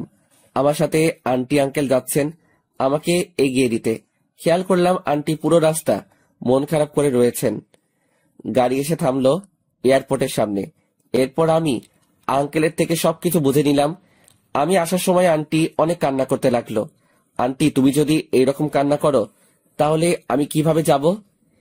এরপর আন্টি চোখের পানি মুছে নিলেন। আমি গিয়ে আন্টিকে বললাম, সময় মতো ওষুধ খাবে, নিজের প্রতি যত্ন নিবে, আঙ্কেলকে দেখে রাখবে, আর আমি তোমার সাথে প্রতিদিন কথা বলবো, তবে ঈশিতা যেন না জানতে পারে। আমার কথা শুনে আন্টি শুধু মাথা নাড়ালো। এরপর আমি ওদের কাছ থেকে বিদায় নিয়ে এয়ারপোর্টে ঢুকে পড়লাম। আবার কখন দেখা হবে জানা নেই। নিজের অজান্তেই চোখ ভিজে এলো। প্রিয় মানুষগুলো, প্রিয় দেশটি ছেড়ে চলে যেতে হবে বিদেশে। এরপর ঠিক সময় প্লেন টেক অফ করলো। তখন মন চাইছে প্লেনের জানালা ভেঙে নেমে যাই, কিন্তু তখন তো আর কোনো পথ খোলা ছিল না। এরপর তো তুমি সবই জানো অর্পা, আমার ইংল্যান্ডে আসা, তোমার সাথে পরিচয় হওয়া, পরিচয় থেকে বন্ধুত্ব। তুমি আমাকে কতটা ভালোবাসো ঠিক অনুভব করতে পারছি না। হয়তো আমি ঈশিতাকে যতটুকু ভালোবাসি তার থেকে বেশি ভালোবাসি, আবার এর থেকে কমও হতে পারে। তুই জানো অর্পা, আমার প্রতিটা মুহূর্তে ঈশিতার কথা মনে পড়তো। খেয়াল করে দেখলাম মেয়েটা কান্না করছে আমার কথাগুলো শুনে। ওকে সান্ত্বনা দেওয়ার ভাষা আমার নেই। হঠাৎ অর্পা চোখ মুছে আমাকে হাসি মুখে বলল, কি হয়েছে? কেকটা কাটবে না নাকি খালি পেটে থাকতে হবে? নাও, তাড়াতাড়ি করো। এরপর আমি কেকটা কাটলাম আর বলতে লাগলাম, happy birthday to you, happy birthday dear Ishita. এরপর কেকটা একটু অর্পাকে খাইয়ে দিলাম। আমি আর নিজেকে সামলাতে পারছি না, বুক ফেটে কান্না আসছে। তাই আমি অর্পাকে ছাদে রেখেই নিচে চলে আসলাম। আজকে ঈশিতার জন্মদিন ছিল। এদেশের মাটিতে প্রায় 5 বছর পার করে ফেললাম। প্রতি বছর ঈশিতার জন্মদিন পালন করতাম আমি। অর্পা মেয়েটা হচ্ছে আমার কলিগ, আমরা একই অফিসে কাজ করি। মেয়েটাও বাঙালি। অর্পা এই দেশে আসে ওর আব্বু আম্মুর কারণে। ওদের মধ্যে নাকি মিল নেই, সারাদিন নাকি ঝগড়া করে। তাই অর্পা রাগ করেই ওদের ছেড়ে এখানে চলে আসে। বাঙালি হওয়ায় মেয়েটার সাথে বন্ধুত্ব করে নিলাম। এরপর থেকে নাকি মেয়েটা আমাকে ভালোবেসে ফেলে। আমি জানি প্রিয় মানুষটিকে না পেলে কত কষ্টে থাকতে হয়। যদি আমার কোনো পিছুটান না থাকতো তাহলে আমি অর্পাকে আপন করে নিতাম। প্রতি বছর ঈশিতার জন্মদিন পালন করার সময় অর্পা আমার কাছ থেকে আমার আর ঈশিতার গল্পটা শুনতে চাইতো। তাই আমি আমার জীবনের সব ঘটনা বললাম ওকে। আমার কথা শুনে অর্পা একদম কান্না করে দিল। এরপর আমিও রুমে এসে অনেক কান্না করলাম। ঈশিতার সাথে দেখা হবে কিনা জানি না। এরপর দরজা ওপাশ থেকে অর্পা আমাকে ডাকতে লাগলো, এই জনি, দরজা খুলো। কি হয়েছে তোমার? ছাদ থেকে এভাবে চলে আসলে কেন? তাড়াতাড়ি দরজা খুলে বলছি। তোমার জন্য নিজ হাতে রান্না করে এনেছি, তুমি খাবে না? দরজা খুলে বলছি। আমি খাবো না অর্পা, আমার খিদা নেই, তুমি এখন যাও। ওই, তোকে বলছি না দরজা খুলতে? তাড়াতাড়ি দরজা খুলে দে, না হয় তোর মাথা পাঠাবো। আমি ভয়ে তাড়াতাড়ি দরজাটা খুলে দিলাম। কি মেয়ে রে বাবা, আমাকে সামান্য জিনিসের জন্য ঝাড়ি দেয়। ওই, তোমার সমস্যা কি? খাবে না কেন? তোমার জন্য এত কষ্ট করে রান্না করলাম, এখন তুমি কি চাও আমি এইগুলো ফেলে দেই? না, তার আর দরকার হবে না, তুমি খাবার দাও, আমি খেয়ে নিচ্ছি। জনি, একটা কথা বলি, রাখবা প্লিজ? আরে বলো, সমস্যা নাই, আমি তোমার কথা রাখবো। আর বেস্ট ফ্রেন্ডের কথা কি ফেলা যায়? আমি তোমাকে খাইয়ে দেই প্লিজ, শুধু আজকের জন্য, আর কখনো তো সুযোগ হবে না। শুধু একটা বার প্লিজ, কি দিবে না? দাও, সমস্যা নাই। এরপর অর্পা আমাকে খাইয়ে দিল। মেয়েটা আমাকে এতটা ভালোবাসে আমি ভাবতেই অবাক হচ্ছি। শুধুমাত্র আন্টি ছাড়া আর কেউ আমাকে এইরকম ভালোবাসেনি। আর আজকে অর্পা। খাওয়া শেষ করে উঠে আমি সোফায় বসে রইলাম। এরপর অর্পা এসে আমার পাশে বসলো। জনি, একটা জিনিস চাইবো, দিবা? বলো, কি চাও? আমাকে একবার জড়িয়ে ধরবে প্লিজ? প্রেমিকা হিসেবে না, ফ্রেন্ড হিসেবে প্লিজ। তোমাকে তো আর আমি পাবো না, কিন্তু একটু জড়িয়ে ধরতে পারি? পারো।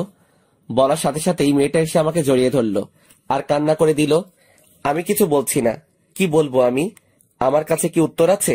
আমি শুধু অর্পার মাথায় হাত রাখলাম। মেয়েটা আমাকে কত ভালোবাসে, কিন্তু আমি তো ওকে ভালোবাসতে পারবো না, কারণ আমি শুধু ঈশিতাকেই ভালোবাসি, আর কাউকে ঈশিতার স্থানটা দিতে পারবো না। এরপর অর্পা আমাকে ছেড়ে দিয়ে কান্না করতে করতে চলে গেল। আমি আর কোনো কিছু না ভেবে ঘুমিয়ে পড়লাম। চিন্তা করলাম পরশু দেশে ফিরে যাব।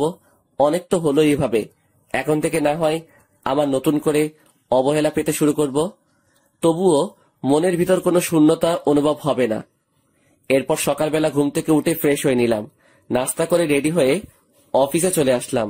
সারাদিন অফিসে কাজ করে বাসায় আসলাম। অফিস থেকে আসার সময় অর্পাকে বলে দিলাম আমি কালকে বাংলাদেশে ফিরে যাব। ও যদি যেতে চায় তাহলে আমার সাথে যেতে পারে। আমার কথা শুনতে অর্পা খুশিতে রাজি হয়ে গেল। এরপর আমি সকালবেলায় সবকিছু গুছিয়ে নিলাম, অর্পাকে দিয়ে ওর অ্যাপার্টমেন্ট থেকে নিয়ে আসলাম। এয়ারপোর্টে সবকিছু চেক শেষে আমি প্লেনে এসে বসলাম। প্লেন তার যথাসময় চলতে শুরু করলো। প্রায় 4 ঘন্টা পর প্লেন এসে থামলো বাংলাদেশ এয়ারপোর্টে। নিজের দেশের মাটিতেই পা ফেলতেই সব ক্লান্তি দূর হয়ে গেল। এরপর একটা গাড়ি নিয়ে আমি আর অর্পা বাসায় চলে আসলাম। সেই চিরচেনা বাড়িটায় দরজায় দাঁড়িয়ে কলিং বেলে চাপ দিলাম।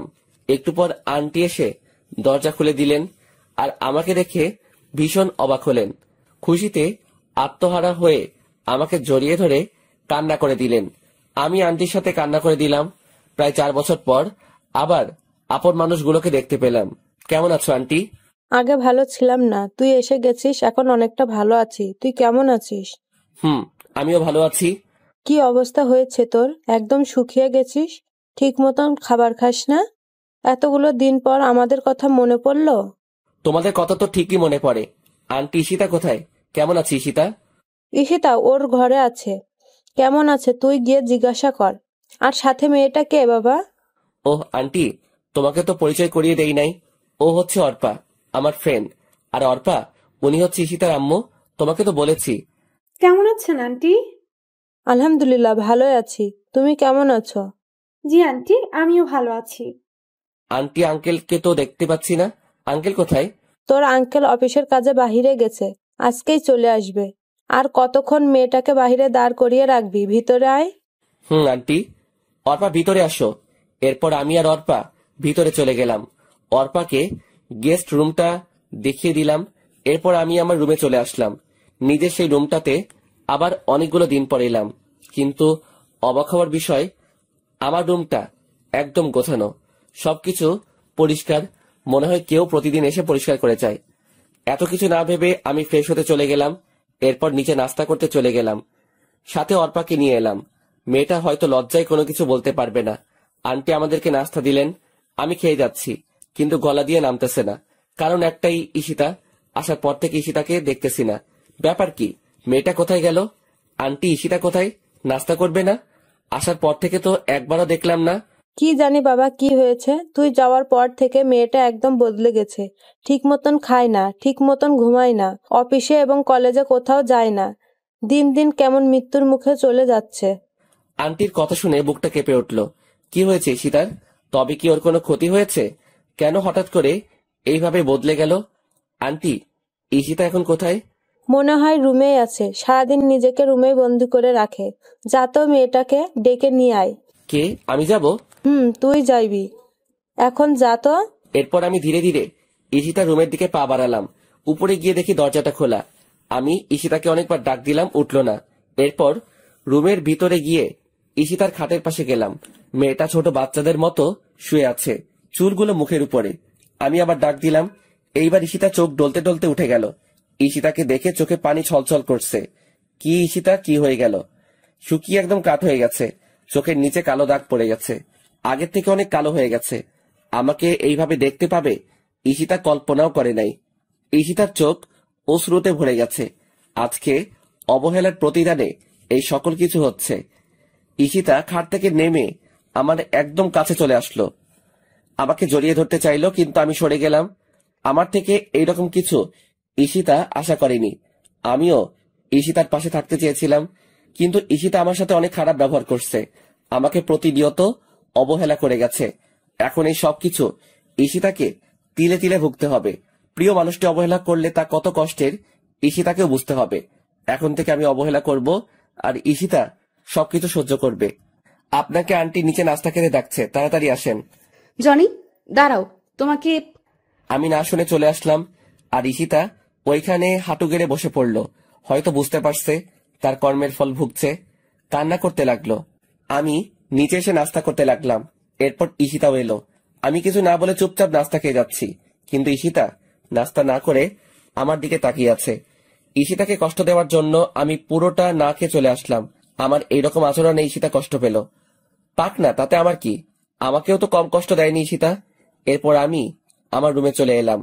ঈশিতাকে এইভাবে অবহেলা করতে গিয়ে আমি নিজেও অনেক কষ্ট পেলাম, কিন্তু তবুও যে ঈশিতাকে বুঝতে হবে প্রিয় মানুষটির অবহেলা কতটা যন্ত্রণাদায়ক। কিন্তু হঠাৎ করে ঈশিতা এভাবে বদলে গেল কেন?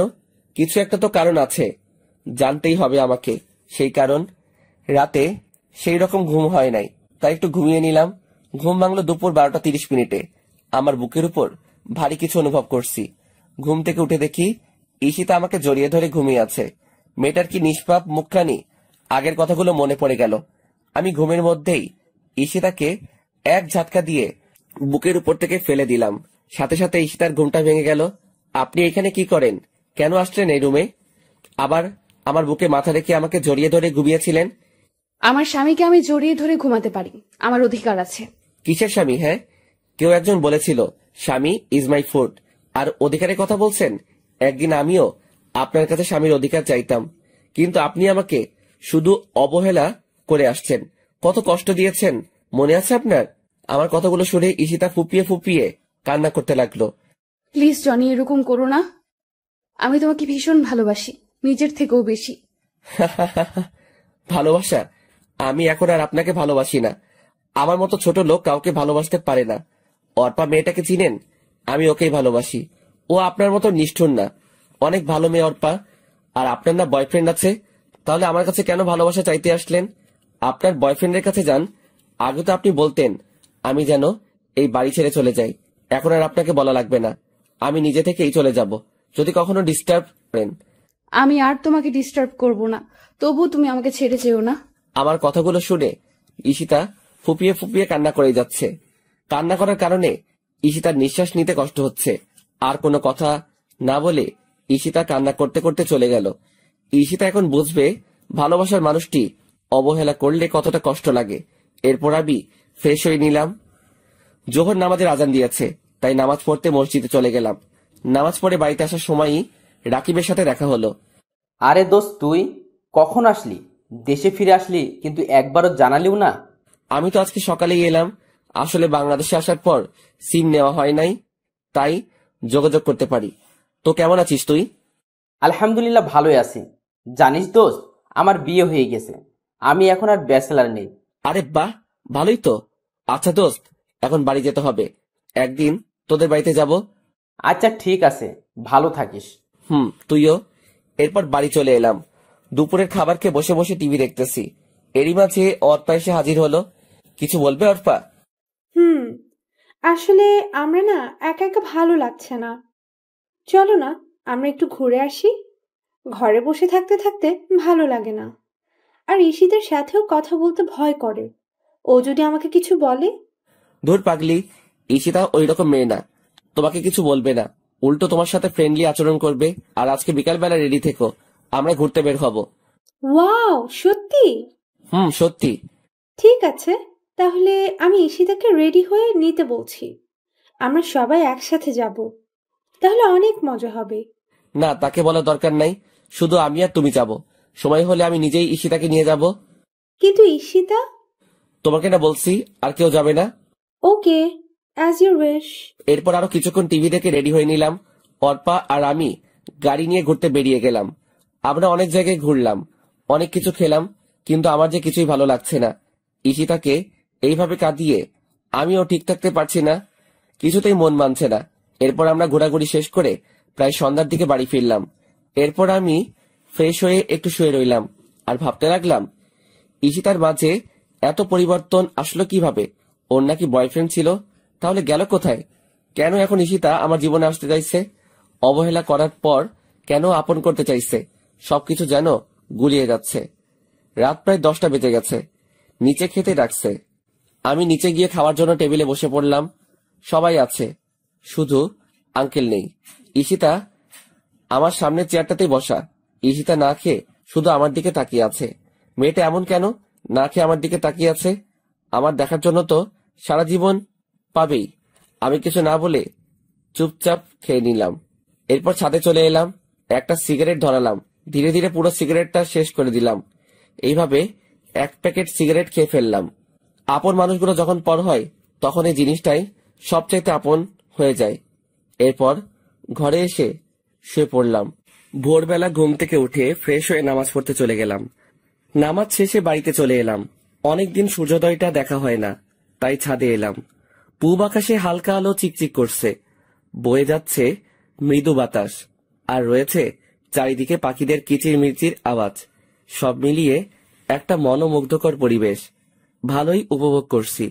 হঠাৎ পিছনে কারো উপস্থিতি টের পেলাম। পিছনে তাকিয়ে দেখি আর কেউ নয়, ঈশিতা আমার পিছনে দাঁড়িয়েছিল। আমি ওর থেকে মুখ ফিরিয়ে নিলাম।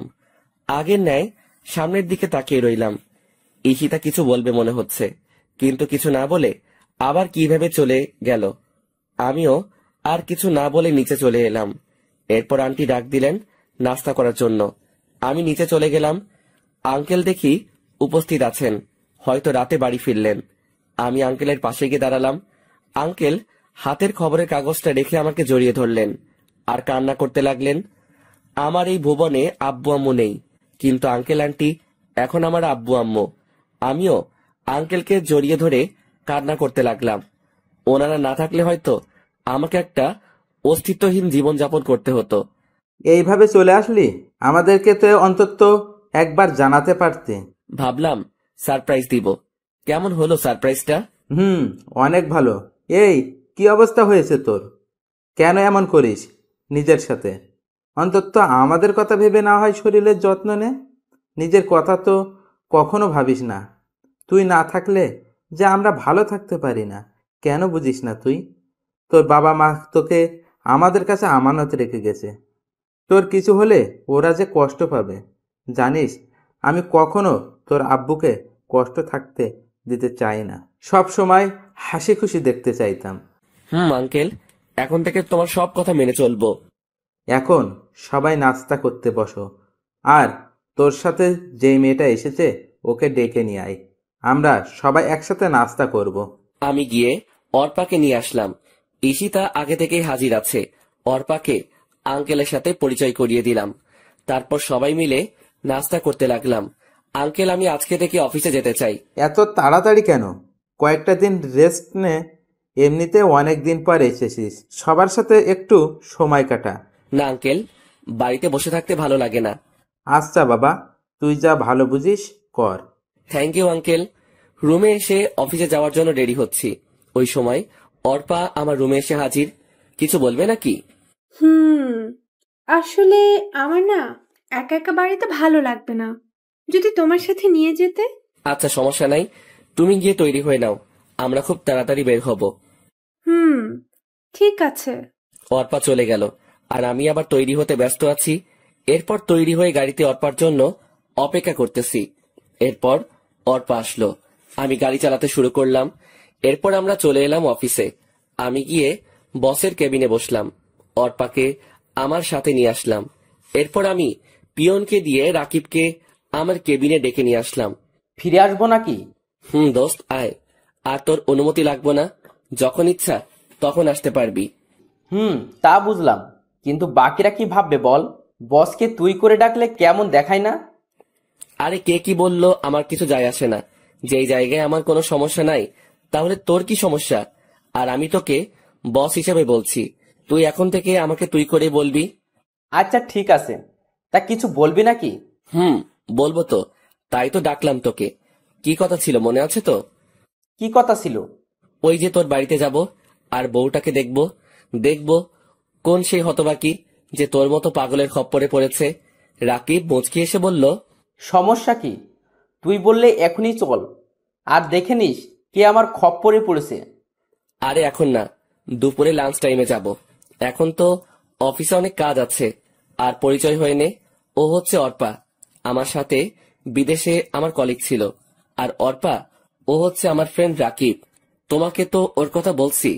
হাউ ফানি দোস্ত, যার দেশে এত বড় একটা অফিস আছে সে কিনা অন্য একটা অফিসে কাজ করছে।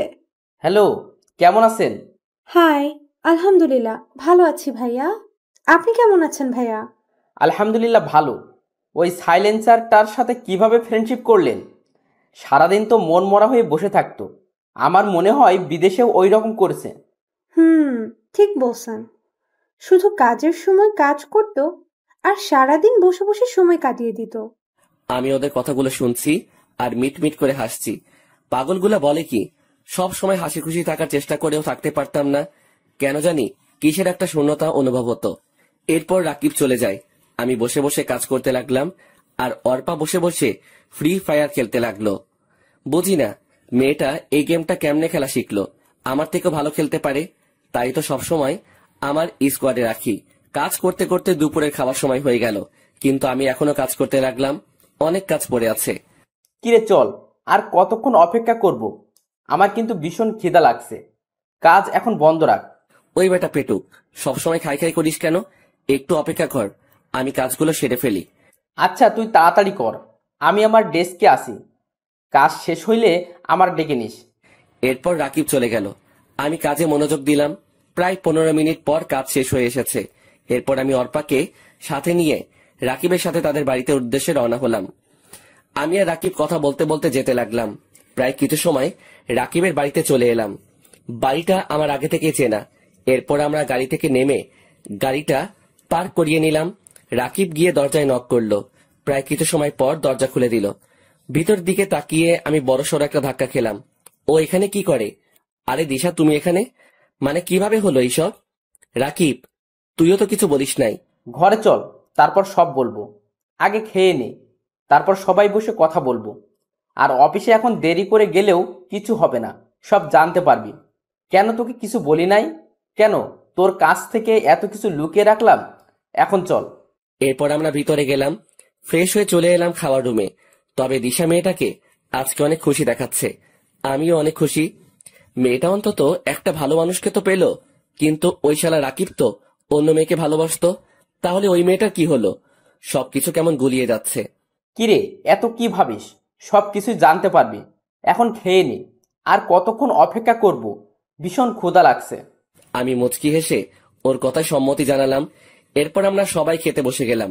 বাহ, মেয়েটার হাতের রান্না তো অনেক ভালো, পেট পুড়ে খেলাম। এরপর আমি একটু ছাদে এলাম, হাতে একটা সিগারেট নিলাম। সিগারেটটা ধরিয়ে টানতে লাগলাম। অবশ্যই আমি আগে এইসব ছাইপাস খেতাম না, এখন কেমনে যে এইসব ছাইপাস আপন হয়ে গেছে। হঠাৎ পিছনে কারো উপস্থিতি টের পেলাম। তাকিয়ে দেখি রাকিব দাঁড়িয়ে আছে। কিরে, একা একা খাবি নাকি? তুই এত স্বার্থপর কেন? আমাকেও দে। শেয়ার করলে কি হয় তোর?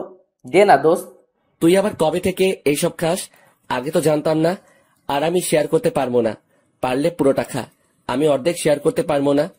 আচ্ছা পুরোটাই দে, আমার এসব অভ্যাস আছে, আগে যে কত খাইছি। আমি প্যাকেট থেকে একটা সিগারেট বের করে দিলাম। শালা জ্বালাতে পারছে না। আর ওনার নাকি অভ্যাস আছে। কিরে পারছি না তো।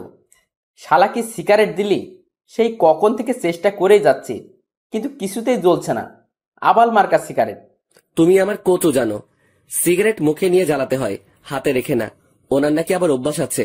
না পারলে খাইস না। আরে দে তো, তুই পারলে আমি পারবো না কেন? আমি ঠিকই পারবো। তাড়াতাড়ি কর, পরে কিন্তু দিশা চলে আসবে, তখন কিন্তু আমি নিজের দিশাহারা হয়ে যাব। এত ভয় পাইলে খাও কেন? না খেলেই তো চলে। আরে ভাই দিবি তুই? বক বক না করে তাড়াতাড়ি সিগারেট জ্বালা। আমি আর কিছু না বলে সিগারেটটা জ্বালিয়ে দিলাম। শালা প্রথম টান দিয়ে কাশতে শুরু করলো। ও যদি আগে থেকে সিগারেট টানতো তাহলে তো এমন হতো না। বুঝলাম না ব্যাপারটা। এরপর ধীরে আরো একটু শেষ করলো। এখন দেখি রাকিবের চোখ দিয়ে পানি পড়তে লাগলো। আমি বুঝে গেলাম রাকিব আগে কখনো সিগারেট খাই নাই। আমি তাড়াতাড়ি ওর হাত থেকে সিগারেটটা কেড়ে নিলাম। মিথ্যা কথা বললি কেন? তুই তো ঠিক মতো সিগারেট টানতেই পারিস না, তাহলে কেন এইরকম করলি? দেখ তো তোর চোখ কি রকম লাল হয়ে গেছে। আর খেতে হবে না সিগারেট, তোর পরে ক্ষতি হবে। আমার ক্ষতি হলে তোর ক্ষতি হবে না। তুই কেন এইসব খাস? আমাকে সিগারেটটা ফিরিয়ে দে বলে দিলাম। না দিব না, এখন নিতে যা, আমি আসতেছি। এই কথা বলে আমি আবার সিগারেটটা টানতে শুরু করলাম। রাকিব এসে আমাকে জড়িয়ে ধরে কান্না করে দিল। বুঝলাম না ছেলেটার কাহিনী। প্রথমত সিগারেট খেতে না পেরেও মিথ্যা বলে আমার থেকে সিগারেট নিল, এখন আবার কান্না করতে লাগলো। কিরে কান্না করিস কেন? কান্না থামা বেটা। কি হয়েছে বল আমাকে। দিশার সাথে ঝগড়া করলো নাকি? চল আমার সাথে, আজকে দিশার খবর আছে। এত বড় সাহস, আমার বন্ধুর সাথে ঝগড়া করে? চল তুই আমার সাথে। দিশা নয়, আমার এই কান্নার কারণ তুই। মানে আমি কি করলাম? কোনো ভুল করলাম নাকি? বল তাহলে, আমি ভুলটা শুধরানোর চেষ্টা করব। তবু তুই কান্না করিস না দোস্ত। অনেক বড় ভুল করছিস। তোকে নিয়ে আমার অনেক চিন্তা হয়, কখন জানি কি হয়ে যায়। তোকে আমার একটা কথা রাখতে হবে, আমার কসম দিয়ে বললাম। আরে চিন্তা করিস কেন, বলবি তো? আর আমি তোর সব কথা রাখবো, শুধু কি করতে হবে বল। তুই সিগারেট খাওয়া ছেড়ে দে দোস্ত। তোকে হারাতে চাই না আমি। যখন এই শহরে আমার কেউ ছিল না, তখন তুই আমার পাশে ছিলি, নিজের ভাইয়ের মতো আমার সাথে চলতি। আমি চাই না তোর কিছু হোক। আমি দিশার চাইতে তোকে বেশি ভালোবাসি দোস্ত। দিশা গেলে ওর মতো আরো অনেক মেয়ে পাবো, কিন্তু তোর মতো বন্ধু পাবো না। আর আমি দিশাকে ভালোবাসি না যে তাও না, আমি দিশাকে অনেক ভালোবাসি, কিন্তু তোর থেকে কম। আর আমি কখনো সিগারেট খাই নাই। সিগারেট ধোয়া আমার নাকে লাগলেই চোখ লাল হয়ে যায়, এরপর চুলকাতে শুরু করে। ভীষণ ভয় পাই সিগারেটের গন্ধটাকে। প্লিজ দোস্ত, এসব খাওয়া ছেড়ে দে। আমি চাই না তোর কিছু হোক, তোকে হারাতে চাই না। আরে পাগল, তুই এত ইমোশনাল কেন? এখন থেকে তোকে কথা দিলাম আর কখনো এইসব খাবো না। এখন কান্না থামা বেটা, মেয়েদের মতো কান্না করতে হবে। আর আমি কোথাও যাব না তোকে ছেড়ে, তবে বাসর ঘর হলে ভিন্ন কথা। আমার কথা শুনে রাকিব আওয়াজ করে হেসে দিল। আমি রাকিবকে হাসানোর জন্যই এই কথা বলেছি। এরপর সিগারেটটা ফেলে দিয়ে রাকিবকে নিয়ে নিচে চলে আসলাম।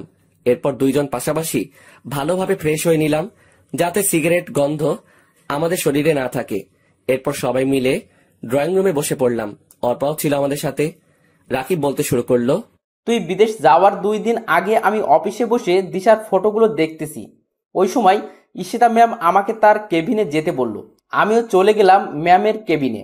যখন ভিতরে গেলাম তখন ঈশিতা ম্যাম আমাকে বলল, রাকিব সাহেব, আপনি অফিস টাইমে কার ফটো দেখতেছেন? মেয়েটাকে? আপনি কিভাবে দেখলেন ম্যাম?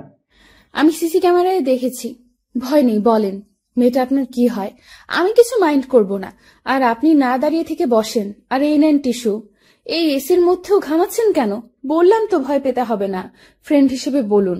আসলে আমি ওই মেয়েটাকে ভীষণ ভালোবাসি, কিন্তু কখনো বলে উঠতে পারিনি। আর কখন বলতে পারবো কিনা জানি না।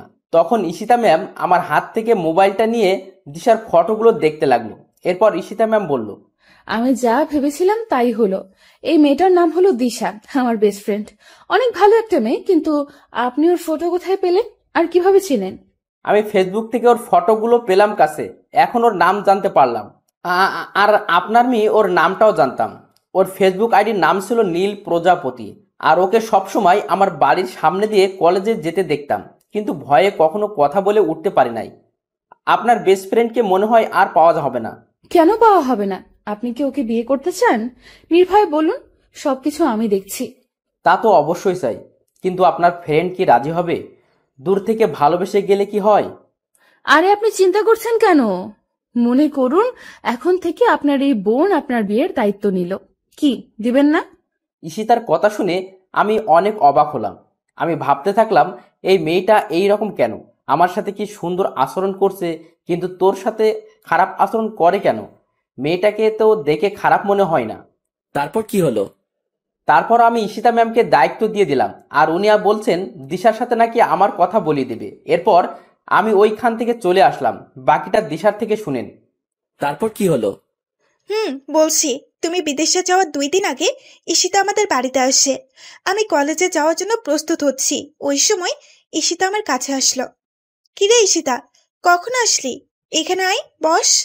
এসেছি, তোর জন্য একটা খবর আছে। আজকে আর কলেজে যেতে হবে না। আরো এমন একটা খবর দিব তুই ভাবতেও পারবি না। তোর জন্য 2টা নিউজ আছে। কি নিউজ শুনি? তাও আবার একটা না 2টা নিউজ আছে? কিন্তু কলেজে তো যেতে হবে, গুরুত্বপূর্ণ কাজ আছে। আরে ছাড় তো কাজ, আজকে না গেলে কিছুই হবে না। এখন বলতেছি সব শোন। তোকে একটা ছেলে ভালোবাসে, ছেলেটা ভীষণ হ্যান্ডসাম, আমার অফিসেই কাজ করে। আর বড় কথা হচ্ছে ও জনের বেস্ট ফ্রেন্ড, অনেক ভালো ছেলে। আমি যতটুকু জানি ওর এই পৃথিবীতে কেউ নেই। তোকে ভীষণ সুখে রাখবে।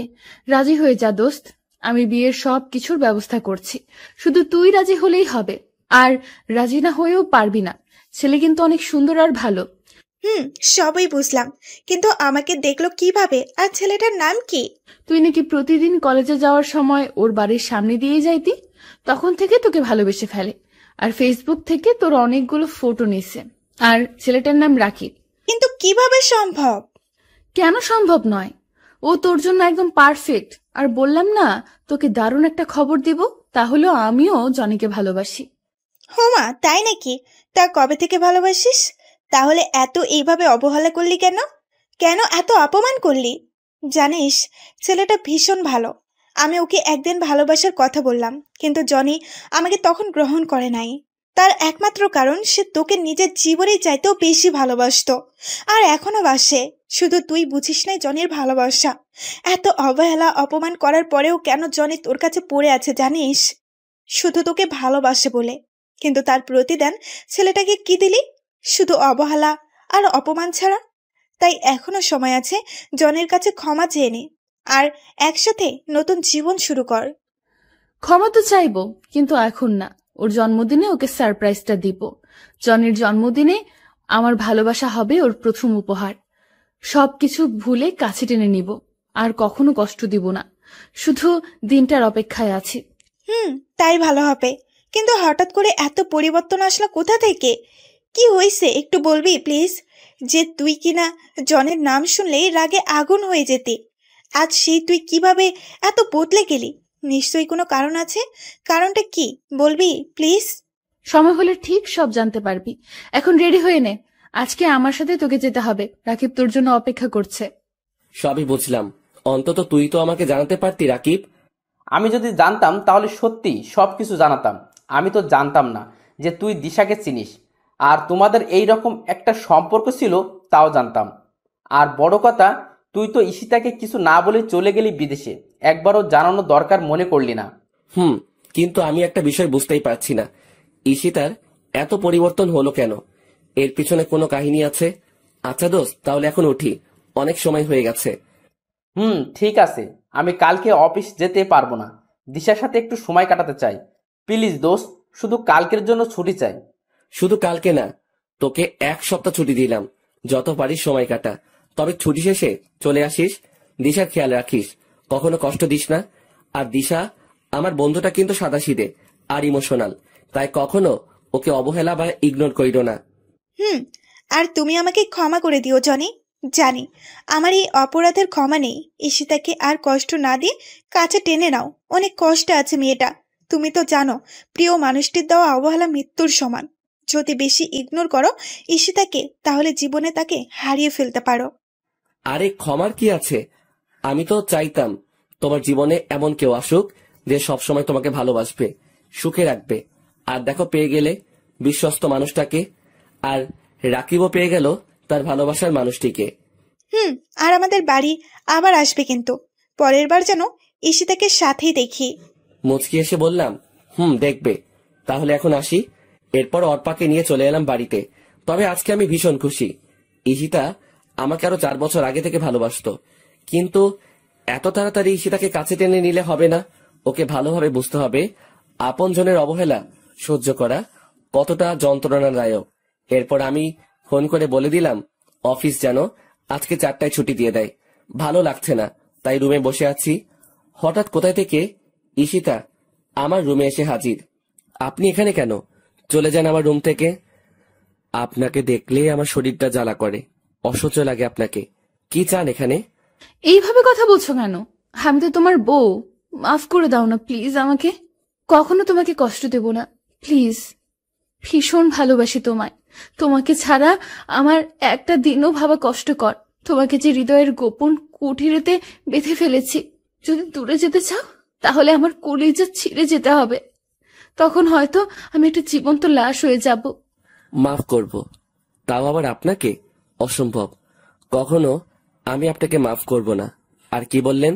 ভালোবাসেন আমাকে? ভীষণ হাসি পাচ্ছে আপনার কথা শুনে। হঠাৎ কোথায় থেকে এত ভালোবাসার উৎপত্তি ঘটল? আমি একদিন একজনকে ভীষণ ভালোবাসতাম, তাকেও যত্ন করে রেখেছিলাম হৃদয়ের গোপন কুঠুরিতে। কিন্তু কি পেলাম তার কাছ থেকে? দিন শেষে অবহেলা আর অপমান হলো আমার পথ চলার সাথী। আর আমিও এখন জীবন্ত লাশ হয়ে জীবনযাপন করতেছি। তাই কাউকে আর জীবনের সাথে মিশাতে পারবো না। ভালোবাসা সবার জীবনে একবারই আসে, আমারও ছিল, কিন্তু তা আজকে লাশ হয়ে গেল। আমার হাতটা ধরে ঈশিতা বলল, প্লিজ আমাকে ক্ষমা করে দাও। আমি আসলে বুঝতে পারি নাই। ভীষণ ভালোবাসি তোমাকে। আমি আমার ভুল বুঝতে পেরেছি। তোমার সাথে খারাপ ব্যবহার করা ঠিক হয়নি। এখন যদি আমাকে ক্ষমা না করো তাহলে আমাকে চিরতরে হারাবে। তুমি আমাকে ছেড়ে কয়েক বছর দূরে ছিলে, আমি কিন্তু চিরতরের জন্য দূরে চলে যাব, এমন দূরে যেখানে গেলে কেউ আর কখনো ফিরতে পারে না। আমার হাতটা ছাড়ুন। যখন খারাপ ব্যবহার করেছেন তখন বোঝার কথা ছিল, এখন না। আরে কোথায় যাবেন? চিরতরের জন্য দূরে? তো চলে যান না, কি আটকে রেখেছে? আমার হাত ছাড়ুন। না, আমি তোমার হাত ছাড়বো না। আগে বলো ভালোবাসি। আপনাকে বলছি হাত ছাড়তে। হাত ছাড়ুন, না হয় আমি কিছু একটা করে ফেলবো। যত কিছুই হোক আমি তোমার হাত ছাড়বো না। ছাড়বেন না তো? বললাম তো ছাড়বো না। আমি জোর করে হাতটা ছাড়িয়ে নিয়ে ঠাস ঠাস করে ঈশিতাকে 2টা থাপ্পড় মারলাম। ঈশিতা হয়তো আমার থেকে এইরকম কিছু আশা করে নাই। ওই, তোর সমস্যা কি? আমি তোর মতো মেয়েকে ভালোবাসি না, আমি অর্পাকে ভালোবাসি। আর আগে তুই আমাকে এই বাড়ি ছেড়ে চলে যেতে বলতি না, কিন্তু এখন তুই যদি যাস আমি এই বাড়িতে থাকি, তবু থাকবো না। এখন দূর হ আমার সামনে থেকে। আমার সামনে আসার চেষ্টা করবি না, তখন কিন্তু আরো খারাপ হবে তোর সাথে। যত সব নষ্ট মেয়ে কোথাকার। আমার কথা শুনে মেয়েটা আর এখানে দাঁড়াতে পারলো না, কান্না করতে করতে চলে গেল। এখন আমার নিজেরই কান্না আসতে লাগলো। মেয়েটাকে এইভাবে মারাটা ঠিক হয় নাই। থাপ্পড়টা অনেকটা জোরেই লেগেছে। ঠোঁট কেটে রক্ত বের হতে লাগলো মেয়েটার। কথাগুলো ভাবতেই কান্না চলে এলো। আমি কান্না করতে লাগলাম, সরি ঈশিতা, তোমাকে এইভাবে কষ্ট দিতে চাই নাই, কিন্তু আমারও যে কিছু করার নাই। ভালোবাসার মায়াজালে বন্দি আমি, নিজেকে নিজেই বলতে লাগলাম। তবে মেয়েটা শেষ কথাটা আমাকে বেশি ভাবাচ্ছে। ওকে চিরতরের জন্য হারাতে হবে। তবে কি মেয়েটা ওর নিজের কোনো ক্ষতি করবে না তো? না, এই মেয়েটাকে চোখে চোখে রাখতে হবে, কোনো ক্ষতি হতে দেওয়া যাবে না। আর কোনো কিছু না ভেবে একটু ঘুমাতে চেষ্টা করলাম, ঘুম কিছুতেই আসছে না। কি জানি মেয়েটা কি করতেছে। আমি শোয়া থেকে উঠে ধীরে ধীরে ঈশিতার রুমের দিকে এগোতে লাগলাম। দরজার কাছে এসে ভিতরে তাকিয়ে দেখি মেয়েটা শুয়ে আছে। একটু কাছে গিয়ে মোবাইলের ফ্ল্যাশ লাইটটা জ্বালিয়ে দেখি মেয়েটার চোখ দুটো ফুলে আছে। ওকে দেখেই বুকের ভিতরটায় ঝড় শুরু হয়ে গেল। মনে হয় অনেক কান্না করেছে। মোবাইলের লাইটের আলো চোখে পড়াতে ঈশিতার ঘুমটা ভেঙে গেল। আমাকে দেখেই এক প্রকার জড়িয়ে ধরল। আমি কিছুক্ষণ সময় চুপ করে রইলাম। এরপর বললাম, আমাকে ছাড়েন, এইভাবে জড়িয়ে রেখেছেন কেন? জড়িয়ে ধরে রেখে ঈশিতা বলতে লাগলো, না, ছাড়বো না। ছেড়ে দিলেই আমাকে ছেড়ে অনেক দূরে চলে যাবে। আমি তা কখনো হতে দিব না। ভীষণ ভালোবাসি তোমায়। যদি কখনো দূরে চলে যাও তাহলে আমি সত্যিই মরে যাব। জানো, আজকে তোমার থাপ্পড় দেওয়াতে কষ্ট পাই নাই, কষ্ট পাইছি তোমার কথাগুলোতে। প্লিজ আমাকে মাফ করে দাও। কখনো তোমাকে ভুলতে পারবো না। আর যদি দূরে চলে যাও তাহলে আগে আমাকে শেষ করে দাও, তারপর চলে যাও। সবকিছু ভুলে আমাকে কাছে টেনে নাও। আচ্ছা, যাব না, এখন ঘুমাও, শুভরাত্রি। তারপর আমিও ঈশিতার কাছ থেকে নিজেকে ছাড়িয়ে নিয়ে চলে আসলাম। আমার রুমে এসে শুয়ে পড়লাম। ঘুম থেকে উঠে আমি চমকে গেলাম। ঈশিতা আমাকে জড়িয়ে ধরে শুয়ে আছে। মেয়েটার দিকে তাকিয়ে দেখি ঠোঁটের কোণায় এখনো রক্তের দাগ লেগে আছে, আর গালে আছে 5 আঙ্গুলের দাগ। মেয়েটা আজকে ভীষণ মায়াবী লাগছে। অন্যরকম একটা মায়া কাজ করছে ওর মুখে। ওর মায়া ভরা মুখটা আমাকে ওর দিকে টানছে। তবু নিজেকে সামলিয়ে নিয়ে ঈশিতাকে ডাকতে লাগলাম, ঈশিতা, এই ঈশিতা, উঠো, এখানে কেন আসলে? আরে আমাকে ছাড়ো, অনেক বেলা হয়েছে, তাড়াতাড়ি উঠে পড়ো। ঈশিতা উঠে দেখে ও আমার বুকে মাথা দিয়ে শুয়ে আছে। আমাকে দেখে ভীষণ লজ্জা পেল ঈশিতা। আর আমার মুখে তুমি ডাকটা শুনে ঈশিতা অনেকটা বিস্মিত হলো। এরপর আমাকে ছেড়ে ঈশিতা দৌড়ে চলে গেল। এরপর আমি ফ্রেশ হয়ে নাস্তা করতে চলে গেলাম। নিচে ঈশিতা আর অর্পা দুইজন বসে গল্প করছে। আমি গিয়ে তাদের সাথে বসে পড়লাম আড্ডাতে। অনেক মজা হয়েছে। তবে ঈশিতাকে আজকে ভীষণ খুশি দেখাচ্ছে। মেয়েরা বেশি কিছু চায় না, শুধু নিজের ভালোবাসার মানুষটির কাছ থেকে একটু ভালোবাসা পেলেই তা তাদের জন্য যথেষ্ট। ঈশিতাও তার ব্যতিক্রম নয়। ঈশিতা কেন এত খুশি তা তো আমি জানি। এরপর সবাই মিলে নাস্তা করে নিলাম। নাস্তা শেষ করে আমি রুমে চলে আসলাম। অফিসে যাব, তাই রেডি হতে লাগলাম। হঠাৎ করেই অর্পা আমার রুমে এলো। কিছু বলবে নাকি অর্পা? আমি অফিসে যাব, কিছু প্রয়োজন হলে বলো। না, আমার কিচ্ছুর প্রয়োজন নেই। তোমাকে একটা কথা বলতে চাই। আমি আর এখানে থাকতে পারবো না। বলো, কি বলবে? আর থাকবে না কেন? ঈশিতা কি কিছু বলেছে? তাহলে আমাকে বলো, তোমার সাথে কি খারাপ ব্যবহার করেছে? না, ঈশিতা কিছু বলে নাই। জানো, ঈশিতা খুব ভালো মেয়ে। আসলে আম্মু ফোন করেছে, আমাকে বাড়িতে যেতে বলেছে। আমার নাকি বিয়ে ঠিক করেছে। বিয়েতে আব্বু আম্মু সবাই রাজি আছে। আর আমার বিয়ের মধ্যে দিয়েই তারা আবার এক করতে পারবো। আর এর জন্য আমাকে যা করতে হয় করব। তবু আব্বু আম্মুকে এক করবই। যদি এর জন্য আমাকে বিয়ে করতে হয় তাতেও আমি রাজি আছি। আমি সব সময় তাদের সুখে দেখতে চাই। আর তোমাকে এইটাই বলতে এসেছি। আমি সবকিছু গুছিয়ে নিয়েছি। তুমি প্লিজ আমাকে বাস স্ট্যান্ডে নিয়ে আসো। ও, তা কবে ঠিক করলো বিয়ে? যদি তোমার বিয়ে করাতে আন্টি আঙ্কেল আবার এক হয় তাতে সমস্যা নাই, কিন্তু ছেলেটাকে কিরকম ছেলে স্বভাব? আর এখনই যেতে হবে নাকি? ছেলেটা খুব ভালো। আর ও হচ্ছে আমার মামাতো ভাই, আমার সমবয়সী। আব্বু আম্মু সবাই রাজি। এখন কি আমি না করতে পারি? আমি সব সময় তাদের হাসি খুশি দেখতে চাই। আর বিয়েটা কবে আমাকে এখনো বলে নাই, শুধু তাড়াতাড়ি বাড়ি ফিরতে বলেছে।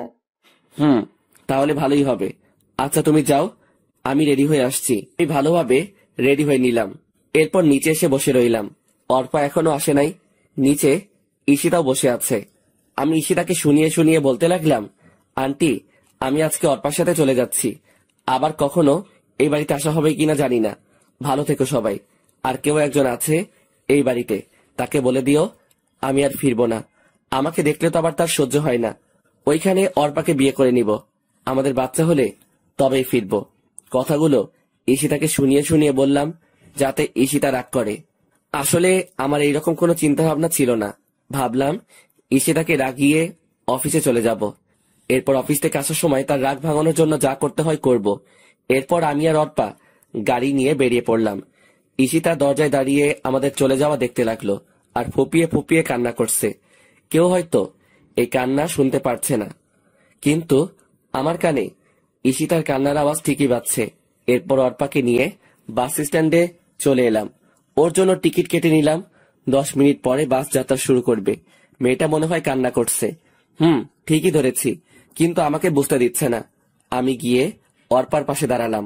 অর্পা আমার দিকে তাকিয়ে বলতে লাগলো, জানো জনি, আমি যাকে নিজের চাইতে বেশি ভালোবাসি সেটা হলো তুমি। ভীষণ ভালোবাসি তোমায়। ইংল্যান্ডে প্রথম তোমার সাথে আমার পরিচয় হয় নাই। আমি তোমাকে আগে থেকেই চিনতাম। এখন হয়তো প্রশ্ন রয়ে গেল, আমি তোমাকে কিভাবে চিনি। ফেসবুকে আমার একজন প্রিয় রাইটার ছিল, অনেক ভালোবাসতাম তার গল্পগুলোকে। কিন্তু হঠাৎ ওই আইডি থেকে গল্প আসা বন্ধ হয়ে যায়। আইডিটা কে ও আর খুঁজে পাই নাই। অনেকদিন ফেসবুকে শুধু ওই আইডিটা খুঁজেছি। এভাবে একটা বছর পার হয়ে গেল। এরপর তুমি আমার সাথে ইংল্যান্ডে জব নাও। এরপর আমরা ভালো বন্ধু হয়ে উঠি। তো একদিন তোমার মোবাইলে একটা ফোন এসেছিল। তুমি তখন বসের কেবিনে ছিলে। আমি ফোনটা রিসিভ করার আগেই কেটে যাই। তা আমি তোমার মোবাইলে ফেসবুক দেখতে পেলাম। ভাবলাম তোমার সাথে অ্যাড হয়ে নেই। যখন তোমার মোবাইল থেকে ফেসবুকে ঢুকলাম তখন কিছু সময়ের জন্য নিশ্চুপ হয়ে গেলাম, কারণ এতগুলো দিন ধরে যে আইডিটা খুঁজেছি ওটা তোমার আইডি ছিল। জানো, ভীষণ ভালোবাসতাম তোমায়, কিন্তু তুমি এখন অন্য কারো। সবকিছু তো আর চাইলেই পাওয়া যায় না। আচ্ছা, তোমার কাছে শেষ একটা জিনিস চাইবো, দিবে? কিছুক্ষণ চুপ থেকে বললাম, বলো কি চাই তোমার? আমার সাথে থাকলে অবশ্যই দিব। আমার জন্য না হয় নতুন করে গল্প লেখা শুরু করো। তোমার পাশে থাকতে পারবো না জানি, তবে তোমার গল্পগুলো আমার কাছে স্মৃতি হিসেবে রয়ে যাবে। প্লিজ জনি, আমার শেষ ইচ্ছেটা পূর্ণ করো। আবার লিখবো গল্প, শুধু আমার বন্ধুটার জন্যই নতুন করে সবকিছু শুরু। তোমাকে ভীষণ মিস করবো অর্পা। আর কান্না করছো কেন? আমি তো সবসময় তোমার পাশেই আছি বন্ধু হিসেবে। নিয়তি চাইলে আবার দেখা হবে আমাদের। আর আমার সাথে যোগাযোগ রাখবা কিন্তু। জামাইকে পেয়ে আমাকে আবার ভুলে যেও না। আমার কথাগুলো শুনে আবেগের বশে আমাকে জড়িয়ে ধরলো অর্পা, আর কান্নার গতি আরো বাড়িয়ে দিল। আর আশেপাশে সবাই আমাদেরকে দেখতে লাগলো। এই অর্পা কি করছো? সবাই দেখছে তো, এখন ছাড়ো আমাকে। সবাই কি ভাববে? আমি আর তুমি বিষয়টা স্বাভাবিকভাবে নিলেও অন্যরা কিন্তু স্বাভাবিকভাবে নিবে না। আর তোমার বাস চলে এসেছে। আমাকে ছেড়ে দিয়ে মেয়েটা কান্না করতে করতে বাসে উঠে গেল এবং এমন সময় তার নিয়মে চলতে শুরু করলো। তার সাথে অর্পাও আমার থেকে দূরে সরে যেতে লাগলো। চোখের নিমিষে অনেক দূরে চলে গেল একজন প্রিয় মানুষ। শুধু ভালোবাসার মানুষই প্রিয় না, কিছু কিছু বন্ধু থাকে তার থেকে বেশি প্রিয়। আমি একটা দীর্ঘশ্বাস ফেলে ওইখান থেকে অফিসে চলে আসলাম। অফিসে কিছুতেই মন বসছে না। রাকিবও ছুটিতে আছে। রাকিব থাকলে মজা করা যেত। এইদিকে ঈশিতাকে তো রাগিয়ে চলে এলাম। মেয়েটা এখন কি করছে কে জানে। কোনো মতে দিনটা অফিসে কাটিয়ে দিলাম। সন্ধ্যার সময় বাড়ি ফেরার পথে ঈশিতার জন্য একগুচ্ছ গোলাপ ফুল আর অনেকগুলো ডেইরি মিল্ক নিলাম। গোলাপ আর চকলেট ঈশিতার অনেক প্রিয়, তাই রাগ ভাঙানোর জন্য এইগুলো নিয়ে নিলাম। এরপর আমি বাসায় চলে এলাম, কিন্তু অবাক করার বিষয় পুরো বাড়ি অন্ধকার। তাই আমি ধীরে ধীরে বাড়িতে ঢুকলাম। এরপর ঘরের বাতিগুলো চালু করলাম। কি ব্যাপার, বাড়িতে কাউকে দেখতে পাচ্ছি না। কোথায় গেল সবাই? আন্টি আঙ্কেলের রুমে গিয়ে তারা নেই, তাই আমি ঈশিতার রুমে গেলাম। রুমটা অন্ধকারে ছেয়ে আছে। এই অন্ধকার যেন আমাকে কিছু একটা ইঙ্গিত দিচ্ছে। আমি ঈশিতার রুমের বাতি দিলাম, কিন্তু ঈশিতাকেও দেখতে পাচ্ছি না। আজকে হলোটা কি? সবাই কোথায় গেল? হঠাৎ আমার চোখ গেল ঈশিতার রুমের টেবিলের উপরে রাখা একটা কাগজে। কিছু একটা লেখা আছে মনে হচ্ছে। আমি কাগজটা হাতে নিয়ে পড়া শুরু করলাম। প্রিয় জনি, চিঠিটা যখন পাবে তখন হয়তো আমি চলে যাব অনেক দূরে। এখন আর কেউ তোমার ভালোবাসা পাওয়ার জন্য বসে থাকবে না, কেউ আর তোমাকে ডিস্টার্ব করবে না। একটা কথা কি জানো, কথায় আছে মানুষ দাঁত থাকতে দাঁতের মর্ম বোঝে না। ঠিক তেমনি তুমি থাকতে তোমার ভালোবাসা আমি উপলব্ধি করতে পারি নাই। জানো, যখন তুমি একা বাড়ি ছেড়ে চলে গেছো তখন তেমন কষ্ট পাই নাই। কষ্ট পাইছি যখন তুমি আমাকে শুনিয়ে শুনিয়ে অর্পার সাথে চলে যাওয়ার কথা বলছো। জানো, এই দিনটাই আমার জীবনের সবচেয়ে খারাপ দিন ছিল। তোমাকে অবহেলা করতে গিয়ে কখন যে ভালোবেসে ফেলেছি নিজের অজান্তে, তা ঠিক আমি নিজেই জানি না। এখন তুমি হয়তো ভাববে যে মেয়েটা তোমাকে এত অবহেলা আর অপমান করত সে আবার ভালোবাসে কিভাবে। তাহলে শোনো, তুমি যখন বিদেশ যাবে তার একদিন আগে আমি একটা খবর পাই। হয়তো ভাববে কি এমন খবর। আসলে ওই দিন যে আমি পার্টিতে ড্রিঙ্ক করে মাতাল হয়ে যাওয়াতে যে ছেলেটা আমার দুর্বলতার সুযোগ নিতে চেয়েছিল তার সাথেই আমার পথে দেখা হয়। মনে আছে তোমার? আমি ঠিক ওই 4 বছর আগের কথা বলছি। তখন আমি ছেলেটার থেকে সব সত্যি জানতে পারি, আর আমার জন্যই তুমি আমার ইচ্ছেটা পূরণ করলে। আসলে আমি ঘোরের মধ্যে থাকায় কিছুই বুঝতে পারি নাই। আমি ভাবলাম তুমি আমার সাথে মিথ্যে কথা বলে আমার সবকিছু কেড়ে নিতে চেয়েছো। এরপর যখন তুমি বাড়ি ছেড়ে চলে যাও, ওই দিন তেমন কষ্ট পাই নাই, কারণ তখন তুমি কোনো মেয়ের সাথে চলে যাচ্ছ না। কিন্তু আজকে অনেক কষ্ট পাইছি। আজকে তো অর্পার সাথে চলে যাচ্ছ। এখন হয়তো ভাববে এত কথা বলার মানেটা কি? একটা মানে অবশ্যই আছে, আর তা হলো আমি তোমার থেকে চলে যাচ্ছি অনেক দূরে। আমি বিষ খেয়েছি। এই দেখো, একদম কান্না করবে না। অর্পা মেয়েটা খুব ভালো, তোমার ভালো খেয়াল রাখতে পারবে। আমাকে যদি ভালোবেসে থাকো তাহলে কখনো নিজেকে কষ্ট দেবে না, সব সময় হাসি খুশি থাকার চেষ্টা করবে, আব্বু আম্মুর খেয়াল রাখবে আর নিজের প্রতি যত্ন নিবে। ইতি, তোমার ঈশিতা। চিঠিটা পড়ার পর যেন একটা ঘোরের মাঝে ছিলাম। সবকিছু যেন মাথার উপর দিয়ে চলে গেল। চোখ থেকে টপ টপ পানি ঝরতে লাগলো।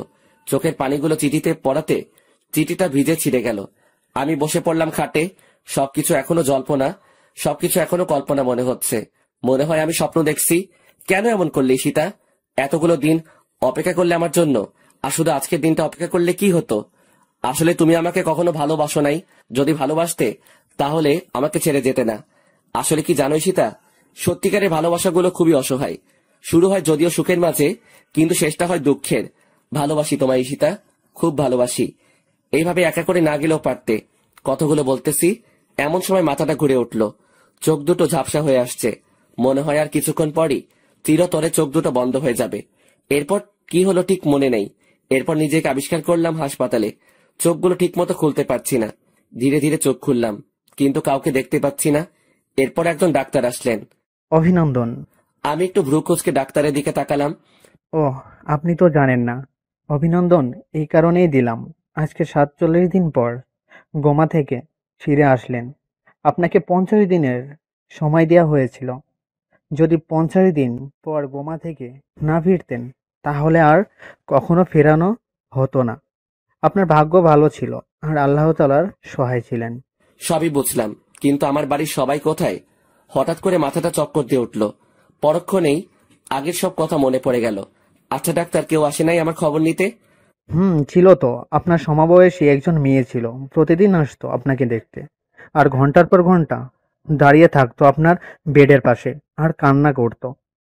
আজকে কি সেই মেয়েটা এসেছে? না, এখনো আসে নাই, তবে প্রতিদিন এই সময়ই আসতো। আজকে কেন দেরি করছে বুঝতে পারছি না। আচ্ছা, এখন আমাকে যেতে হবে। আর হ্যাঁ, আপনার এখন চলাফেরা বারণ। একদম চলাফেরা করার চেষ্টা করবেন না, কারণ আপনি এখনো ঠিক মতো সুস্থ হয়ে ওঠেন নাই। Take care. ধন্যবাদ ডাক্তার। এরপর আমি বেডে শুয়ে রইলাম আর ভাবতে লাগলাম কি থেকে কি হয়ে গেল। কিভাবে নিয়তি আমার সাথে এইভাবে মোড় নিল। নিভে গেছে সব আলো, সব ভালোবাসা। কথাগুলো ভাবতে গিয়ে চোখের পানি জমে গেল। এরপর হঠাৎ কারো উপস্থিতি টের পেলাম। সামনের দিকে তাকাতেই হা করে রইলাম। আমার পৃথিবীতে আবার আলো জ্বলতে শুরু করলো। আমি শুধু চেয়েই আছি। কি হলো মিস্টার, হা করে তাকিয়ে আছেন কেন? ভূত দেখলেন নাকি? তুমি? আমি আমার কিছু না বলে বেড থেকে উঠে যাওয়ার জন্য হাতে যে স্যালাইনের লাইনটা ছিল তার টান দিয়ে খুলে ফেললাম এবং উঠে ঈশিতাকে জড়িয়ে ধরতে গেলাম, কিন্তু আমি সক্ষম হলাম না। ঠিক মতো না হাঁটতে পারায় পড়ে যেতে লাগলাম। ঠিক তখনই ঈশিতা আমাকে ধরে ফেলে। এরপর আমাকে এনে বেডে বসিয়ে দেয় আর ঈশিতাও আমার পাশে বসে। আমি সাথে সাথে ঈশিতাকে জড়িয়ে ধরে কান্না করে দিলাম। আর কি হচ্ছে কিছুই বুঝতে পারছি না। ঈশিতাও আমাকে জড়িয়ে ধরলো। হাই পাগল, কান্না করছো কেন? আমি তো এখানেই আছি। এই দেখো, তোমার ঈশিতার কিছুই হয় নাই। তোমার ঈশিতা তোমারই আছে। আমি এক প্রকার কান্না করতে লাগলাম। আরে কান্না করছো কেন? ভালোবাসি তোমাকে, কখনো কি ছেড়ে যেতে পারি? তাহলে এরকম করলে কেন? আর চিঠিটার মানে কি? প্লিজ আমাকে সবকিছু খুলে বলো। আসলে চিঠিটা মিথ্যা ছিল। তোমার অবহেলা আর নিতে না পেরে আম্মুর সাথে পরিকল্পনা করে এই মিথ্যে নাটকটা সাজিয়েছি। আসলে এত কিছু হবে জানা ছিল না। এইরকম না করলেও পারতে। যাও, ভালোবাসি না তোমাকে। আমার সাথে কথা বলার চেষ্টা করবে না। ওরে আমার বাবুটা বুঝি রাগ করেছে। সরি, আর কখনো এরকম করব না। আসো, তোমাকে আদর করে দিই।